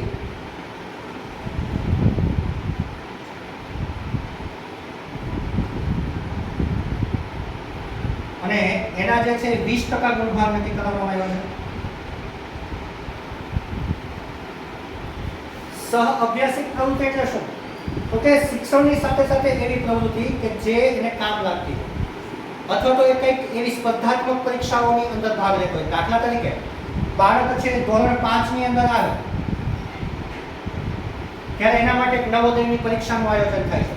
તો એક પ્રકારની સ્પર્ધાત્મક પરીક્ષા થઈ અને સહ અભ્યાસિક પ્રવૃત્તિ થઈ. એ સિવાય રાજ્ય સરકાર દ્વારા સમયાંતરે કોઈ ક્વિઝનું આયોજન થતું હોય જિલ્લા કક્ષાએ, તાલુકા કક્ષાએ કે રાજ્ય કક્ષાએ, તો એની અંદર બાળક ભાગ લે છે કે નહીં, આ શાળાના બાળકો આની અંદર રુચિ ધરાવે છે કે નહીં. હવે રુચિ ક્યારે ધરાવે કે જે તે શાળાના શિક્ષકો છે એને એના પ્રત્યે જાગૃત કરે. તો આમાં બંનેનું મૂલ્યાંકન છે, માત્ર બાળકોનું નહીં, એ શાળાના શિક્ષકોનું પણ મૂલ્યાંકન છે, એ શાળાના આચાર્યશ્રીનું પણ મૂલ્યાંકન છે કે એ જે છે આ પ્રવૃત્તિની અંદર બાળકોને ભાગ લેતા કરે. અને આના આધારે જે છે 20% ગુણભારના આધારે એની અંદર માર્ક્સ જે છે આપવામાં આવે છે. અને ત્રીજી બાબત જે છે એ શાળાની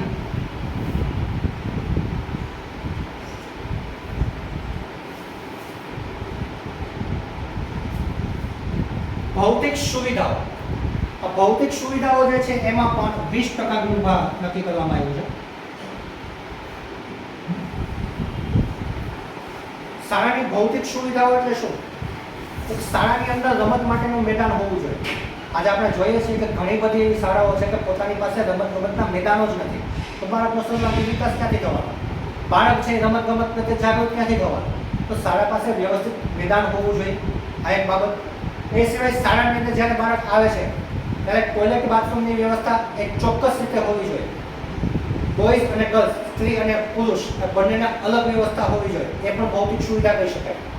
શાળાના પરિસરની અંદર જે છે એ હિંચકાઓ છે, લસણપટ્ટીઓ છે, આવી જે પ્રવૃત્તિઓ જે છે જેની અંદર બાળક છે રમતગમત પ્રત્યે જાગૃત થાય, એને પણ ભૌતિક સુવિધા કહી શકાય. આ ઉપરાંત તો કે શાળાની સ્વચ્છતા એને પણ એક ભૌતિક સુવિધા કહી શકાય. એ સિવાય તો કે જે છે કે બાળકો શાળાની અંદર આવે છે ત્યારે એને પાણીની પણ સુવિધા મળી રહે, પીવાનું શુદ્ધ પાણી મળી રહે, એ પણ ભૌતિક સુવિધાઓ કહેવાય. તો આવી તમામ જે પ્રવૃત્તિઓ, આવી તમામ જે સુવિધાઓ છે એ શાળામાં યોગ્ય રીતે છે કે નથી એના આધારે 20% માર્ક આપવામાં આવે છે.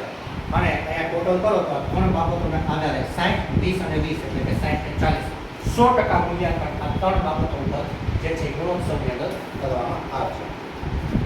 અને એ સિવાયનો એક મુદ્દો આની અંદર એ પણ રહેલો છે કે SMC school management committee, SMC નામ યાદ રાખીશું, સ્કૂલ મેનેજમેન્ટ કમિટી.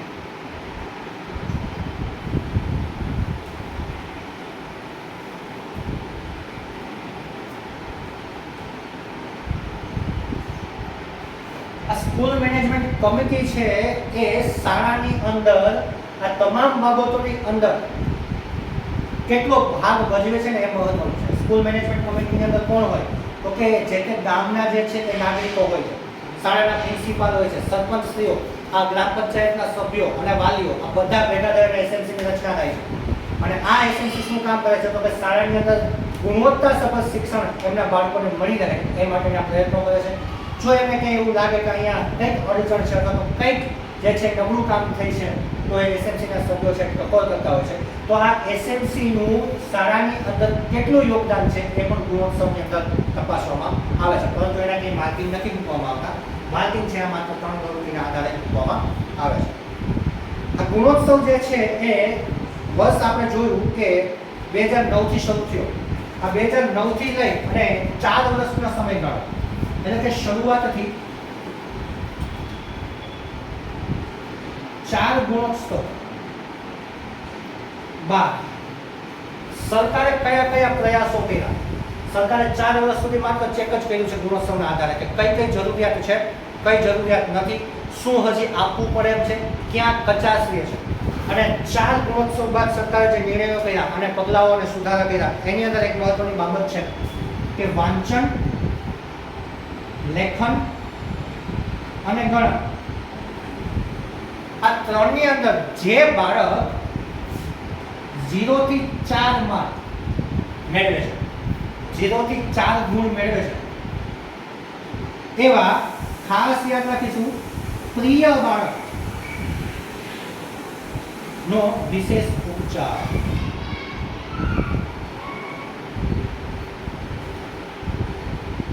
આ શબ્દ ઘણું બધું કહી જાય છે. એક સમય હતો જ્યારે આપણે ભણતા, આપણને ન આવડતું ત્યારે આપણા શિક્ષણ આપણે ઠોઠડા કહેતા, તબલાનો ઢ કહેતા. પણ અત્યારે જો બાળકને નથી આવડતું ને તો એને આ પ્રકારનો શબ્દ ન વાપરી શકાય. એ બાળક માટે શબ્દ વાપર્યો છે પ્રિય બાળક. બાળક નબળું છે તો શું છે? એને આપણે ઠોઠડો કહેશું? ના. એ ઢ કહેશું? ના. આવું કહેવાથી બાળકની માનસિકતા ઉપર અસર થાય અને શિક્ષણમાંથી દૂર જાય, ડ્રોપ આઉટ થાય. આ ડ્રોપ આઉટ રેશિયો ઘટે એટલા માટે સરકારે જે છે પ્રિય બાળક નામનો શબ્દ આપ્યો.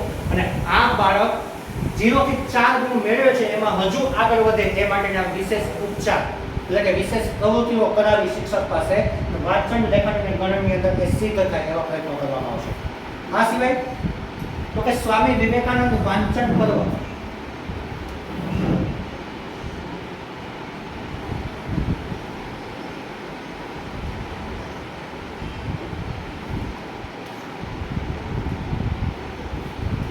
આની અંદર બાળક છે માત્ર પાઠ્યપુસ્તક ઉપર જ આધારિત નથી, ઇતર વાંચન પણ કરે ને એવો પણ સરકારનો ઉદ્દેશ્ય છે. અને એ ઇતર વાંચન કરે એના માટે સ્વામી વિવેકાનંદ વાંચન પર્વનું આયોજન કરવામાં આવે છે. જેની અંદર બાળક છે એ લાઇબ્રેરીની અંદર રહેલા અલગ અલગ પુસ્તકોનું વાંચન કરે અને કંઈક બીજા પુસ્તકોમાંથી પણ જ્ઞાન મેળવે એ પ્રકારની પ્રવૃત્તિ કરવામાં આવે છે. ત્યાર પછી જે છે આની અંદર આપણે ચર્ચા કરી એમ દરેક શાળા, શિક્ષક અને બાળકોનું ગ્રેડેશન, એટલે કે અહીંયા શાળાને પણ ગ્રેડ આપવામાં આવે છે, શિક્ષકને પણ ગ્રેડ આપવામાં આવે છે, બાળકને પણ ગ્રેડ આપવામાં આવે છે. એ થી લઈ અને ઈ સુધીના જે છે ગ્રેડ આપવામાં આવે છે. બરાબર. અને યાદ રાખીશું કે આપણી શાળા જે છે એ આપણે કેવી બનાવશું તો કે એ ગ્રેડમાં આવે ને એવી બનાવશું, નહીં કે ઈ ગ્રેડમાં આવે. બરાબર છે. આપણા પ્રયાસો એવા હોવા જોઈએ શિક્ષક તરીકેના. જો આપણે પ્રિન્સિપાલ હોઈએ જે તે શાળાના પ્રિન્સિપાલ તરીકેનો હોદ્દો હોય તો આપણા પ્રયત્નો હંમેશા એવા હોવા જોઈએ કે આપણી શાળા એ ગ્રેડમાં રહેવી જોઈએ.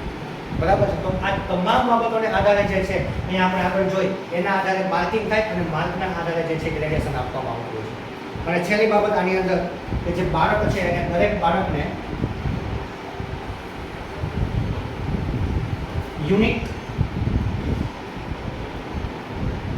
આઈડી નંબર આપવામાં આવે છે.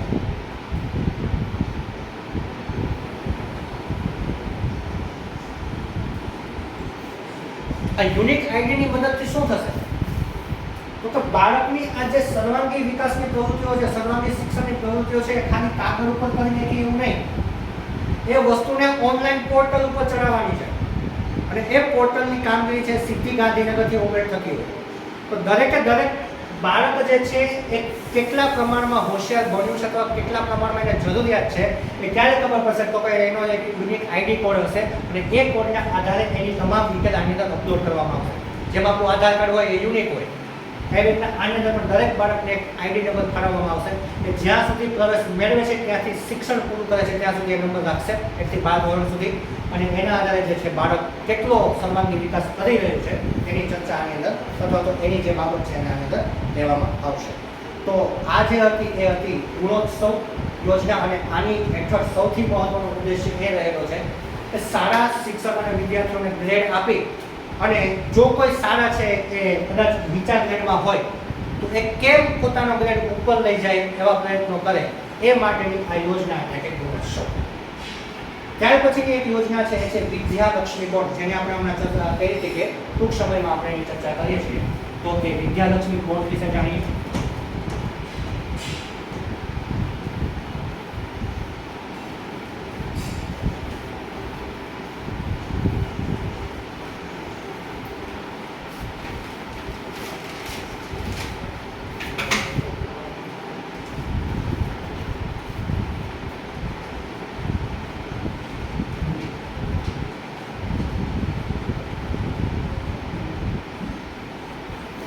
બોન્ડનો અર્થ જ એવો થાય કે નાણાં, એક ચોક્કસ રકમ આપવામાં આવે અને એ રકમમાંથી વ્યાજ મળે અને એ વ્યાજનો ઉપયોગ શિક્ષણની અંદર થાય એને કહેવાય બોન્ડ.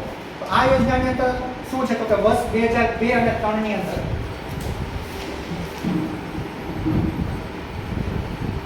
જે છે એ કન્યા કેળવણીનું પ્રમાણ વધારવા માટે 35%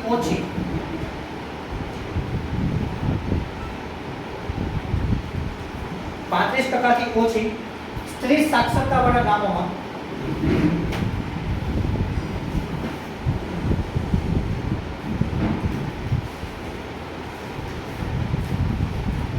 ધોરણ 1 માં 100% કન્યાઓનું નામાંકન થાય અને નવો પ્રવેશ મેળવનાર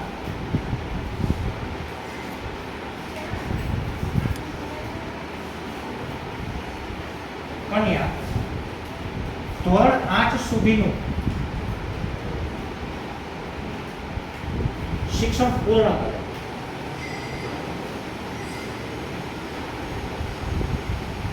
એક વખત પ્રવેશ મેળવી લીધો એટલું જ નહીં, પણ પહેલા ધોરણની અંદર પ્રવેશ મેળવવા પછી એક કન્યા જે છે, બાળકી જે છે, સ્ત્રી જે છે એ ધોરણ 8 સુધીનું શિક્ષણ પૂરું કરે એ આ યોજનાનો મુખ્ય ઉદ્દેશ્ય રહેલો છે.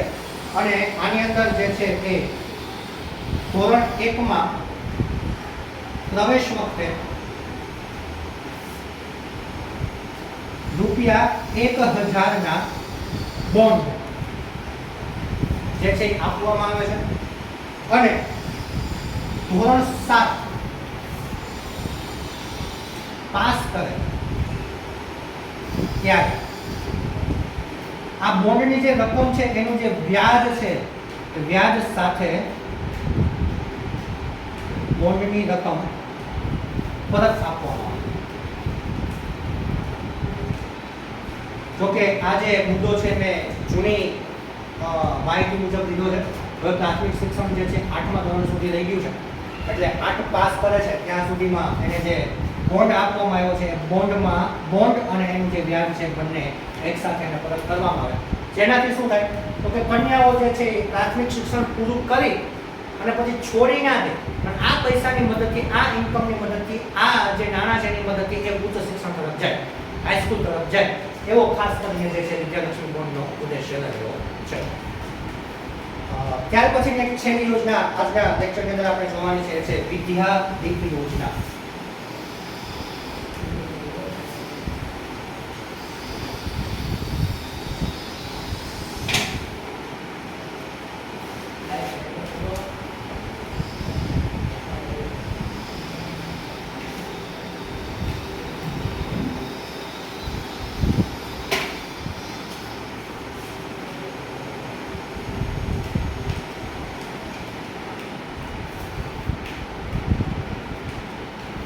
આ યોજના અમલમાં ક્યારે આવી તો ખાસ યાદ રાખીશું કે 26 જાન્યુઆરી 2001 પછી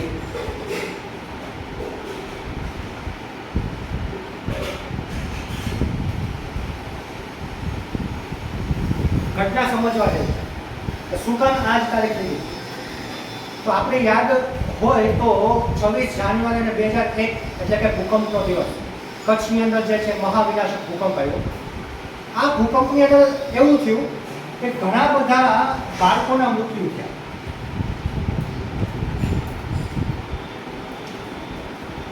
તો આ જે બાળકો છે એમના વાલીઓને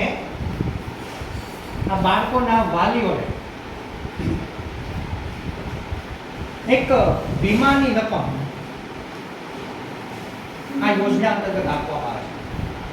એટલે અહીંયા ઉદ્દેશ્ય એવો છે આ યોજનાનો કે કોઈ પણ બાળક છે એનું આકસ્મિક મૃત્યુ થાય ને ક્યારે તો કે ધોરણ 1 થી 8માં ભણતો એટલે કે પ્રાથમિક શિક્ષણ જ્યારે મેળવતું હોય પ્રાથમિક શિક્ષણ મેળવતી વખતે જો એ બાળકનું આકસ્મિક મૃત્યુ થાય તો એ સંજોગોની અંદર બાળકના વાલીને ₹25,000ની વીમાની રકમ મળશે. ₹25,000 જે છે વીમા સ્વરૂપે બાળક જે છે એના વાલીને આપવામાં આવશે. હવે પ્રશ્ન અહીંયા એ થાય ભાઈ વીમો આપે છે તો વીમો એમનો તો નહીં આપતો હોય ને, કોઈ એવી કંપની હશે કે જે વીમો આપતી હશે, વીમો ઉતારતી હશે, તો એ કંપની કઈ ઘર ના તો નાખશે નહીં ભાઈ કે ભાઈ અમે અમારા તરફથી આપીએ છીએ. એનો પ્રીમિયમ ભરવું પડશે ને. આ જે વીમો છે એનું પ્રીમિયમ કોણ ભરશે તો પ્રીમિયમ ખુદ સરકાર આવા તમામ બાળકોનું પ્રીમિયમ ભરશે અને જે બાળકો જે છે એ કોઈ આકસ્મિક કારણોસર મૃત્યુ પામ્યા છે તો એમના વાલીને જે છે એ આ યોજના અંતર્ગત એને વીમાની રકમ ₹25,000 સુધી આપશે. અહીંયાથી બે ત્રણ પ્રશ્નો નીકળી શકે કે સમય ખાસ તો યાદ રાખીશું 2001 પછી એવું પૂછે કે બાળકોના આકસ્મિક મૃત્યુથી વાલીને વીમાની રકમ મળતી એવી યોજના એટલે વિદ્યાદીપ યોજના. કેટલા રૂપિયા મળે છે તો કે 25,000 સુધીની જે રકમ છે એ મળે છે.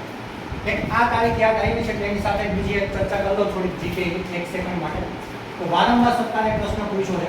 એક આ 26 જાન્યુઆરીની ઘટના અને એક એવી મહત્વની ઘટના છે અને એ છે મચ્છુ હોનાર જે મોરબીની અંદર થયું હતું. સરકારે 3 થી 4 વખત ખાસ કરીને જીએમસી ક્લાર્કના 2018ના પેપરની અંદર આ પ્રશ્ન હતો. સરકાર અહીંયાથી એવું પૂછે છે કે મચ્છુ હોનાર થયું તારીખ કઈ અને વર્ષ કયું. તો ખાસ યાદ રાખીશું 11/8/1979. સામાજિક વિજ્ઞાનની અંદર પાઠ્યપુસ્તકમાં તારીખ આપી છે, સરકારે અહીંથી ઉઠેલી છે. એટલે આપણી તૈયારીની અંદર પાઠ્યપુસ્તકનું મહત્વ કેટલું છે આપણને ખબર પડવી જોઈએ. અગાઉ પણ એક પ્રશ્ન મેં આવો કર્યો પાઠ્યપુસ્તકની અંદર બેઠું આપેલું છે, સરકારે ત્યાંથી ઉપાડી છે. આ તારીખ પાઠ્યપુસ્તકની અંદર આપેલી છે, ત્યાંથી સરકારે લીધેલી છે. ઘટના એવી હતી કે આ જ્યારે મચ્છુ ઉનાળા થયું ત્યારે આપણને તો ખબર જ હતી ભારતને કે ગુજરાતને. એ સમયે 79 ની અંદર જે છે એ એટલું બધું સેટેલાઇટની અંદર ભારત નહોતું આગળ વધતું. તો ઘટના એવી હતી કે અમેરિકાના સેટેલાઇટની અંદર કંઈક એવી ઘટના દેખાડી કે અહીંયા પાણીનો ફ્લો આવી રહ્યો છે, અને એ અમેરિકાના સેટેલાઇટના આધારે અમેરિકાની સરકારે છે એ ભારત સરકારને ફોન કરે છે એ સમયે, અને જણાવે છે, પૂછે છે કે તમારે ગુજરાત જેવું કંઈ રાજ્ય છે? તો કે હા છે ને. એમાં કે રાજકોટ જેવો કંઈ જિલ્લો છે? કે હા છે ને. એમાં મોરબી જેવું કંઈ ગામ છે? કે હા છે ને. ત્યાં કે મચ્છુ નદી નીકળે છે? કે હા નીકળે છે ને. એના ઉપર કે ડેમ છે? કે હા છે ને. એ કંઈ તૂટી ગયો. ત્યારે આપણા દેશને ખબર પડે છે કે આવું કંઈક થયું છે, અને એટલી ભયંકર એક ઘટના હતી કે એ ઘટનાને પહોંચી વળવા માટે સાંસદ અને વિધાનસભા, આખી કેન્દ્ર સરકાર અને રાજ્ય સરકાર બંને અનિશ્ચિત કાળ માટે, સમય ચોક્કસ છે પણ અત્યારે હું નથી જણાવતો, એ ચોક્કસ સમય માટે જે છે એ મોરબી મુકામે સ્થાપિત થઈ ગઈ. આખી સરકાર, કેન્દ્ર સરકાર અને રાજ્ય સરકાર મોરબીમાંથી હેન્ડલ નથી થઈ. આ એક બહુ પોઝિટિવ વાત કહી શકાય આપણી સરકારની કે આવી હોનારત જ્યારે આવી ત્યારે સરકારે સાથ નથી છોડ્યો. એ જે કંઈ સરકાર હોય એ ત્યાંનો મુદ્દો એ છે, પણ સરકારે લોકો માટે કામ કર્યું છે એ બતાવે છે. આખી સંસદની કાર્યવાહી, વિધાનસભાના ગૃહની કાર્યવાહી, બધી બાબત જે છે આખી મોરબીમાં સ્થાપિત કરી હતી અને મોરબીને ફરીથી ઊભું કર્યું.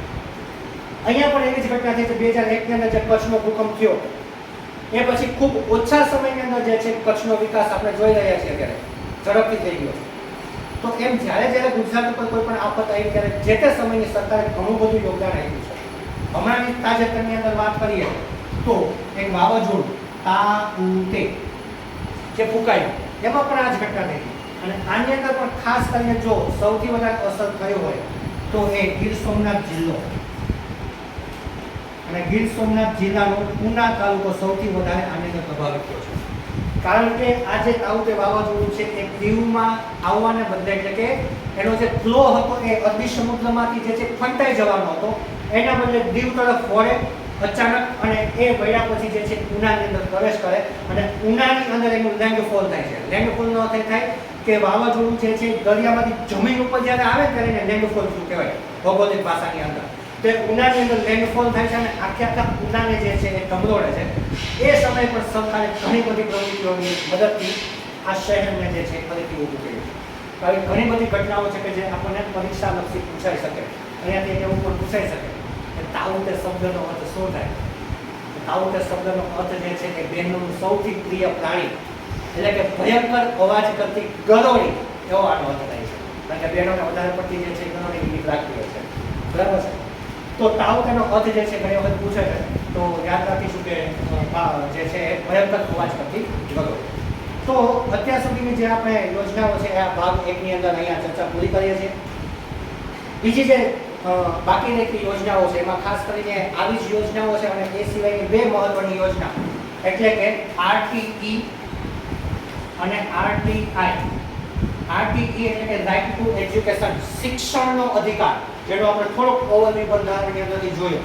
આ શિક્ષણના અધિકારની અંદર આપવામાં આવેલી તમામ બાબતો, તમામ નીતિ નિયમો, અને RTI એટલે કે રાઇટ ટુ ઇન્ફોર્મેશન, માહિતી મેળવવાનો અધિકાર. આ તમામ બાબતને આપણે જે છે વિસ્તૃતમાં જોવાના છીએ. કારણ કે એક સરકારી અધિકારી તરીકે જ્યારે આપણે લાગીશું ને ત્યારે આપણે એ માહિતી અધિકારી તરીકેની પણ ફરજ બજાવતા હશું. કોઈ વ્યક્તિ આપણી પાસેથી જ્યારે માહિતી માંગશે ને ત્યારે એ માહિતી આપણે RTI અંતર્ગત આપવી પડશે. જે તે સમયે આપણે RTIમાં વિસ્તૃત રીતે જોશું કે કઈ બાબતની માહિતી કોની પાસેથી માંગી શકાય. આની અંદર ખુદ વડાપ્રધાન પાસેથી પણ માહિતી માંગી શકાય, સુપ્રીમ કોર્ટ પાસેથી પણ માહિતી માંગી શકાય. અત્યાર સુધી જે છે સુપ્રીમ કોર્ટના ચીફ જસ્ટિસની ઓફિસ જે છે એને આની અંદર લેવામાં નહોતી આવી, પણ તાજેતરમાં એને પણ એની અંદર કન્સિડર કરી લીધી છે. હા, સૈન્ય દળ છે અને એવી બાબત કે જે ભારતના આંતરરાષ્ટ્રીય લેવલ સાથે જોડાયેલી છે. ભારતની જે છે કે આંતરરાષ્ટ્રીય બાબતની અંદર ભારતનું જે આક્રમણ કોઈ દેશ ના કરે એવી કોઈ બાબત છે જેને સંરક્ષણની બાબત કહેવાય, તો એ બાબતની માહિતી માંગી શકાતી નથી, આપી શકાતી નથી. બાકી કોઈ પણ બાબતની માહિતી તમે RTI ની અંદર માંગી શકો છો. તો આ જે કંઈ બાકી રહેલી માહિતી અને જે કંઈ બાકી રહેલી યોજનાઓ છે એને આપણે નેક્સ્ટ ટાઈમ પાર્ટ બી ની અંદર જોશું. ત્યાં સુધી તમામ પ્રકારના વિડીયો લેક્ચર્સ છે અમારાથી જોતા રહો, તમારા મિત્રો સાથે શેર કરતા રહો અને કાંઈ પણ પ્રશ્ન હોય તો કમેન્ટ દ્વારા આપ અમને જણાવી શકો છો. આપના ઉત્તરો માટે અમે તૈયાર છીએ. Thank you very much.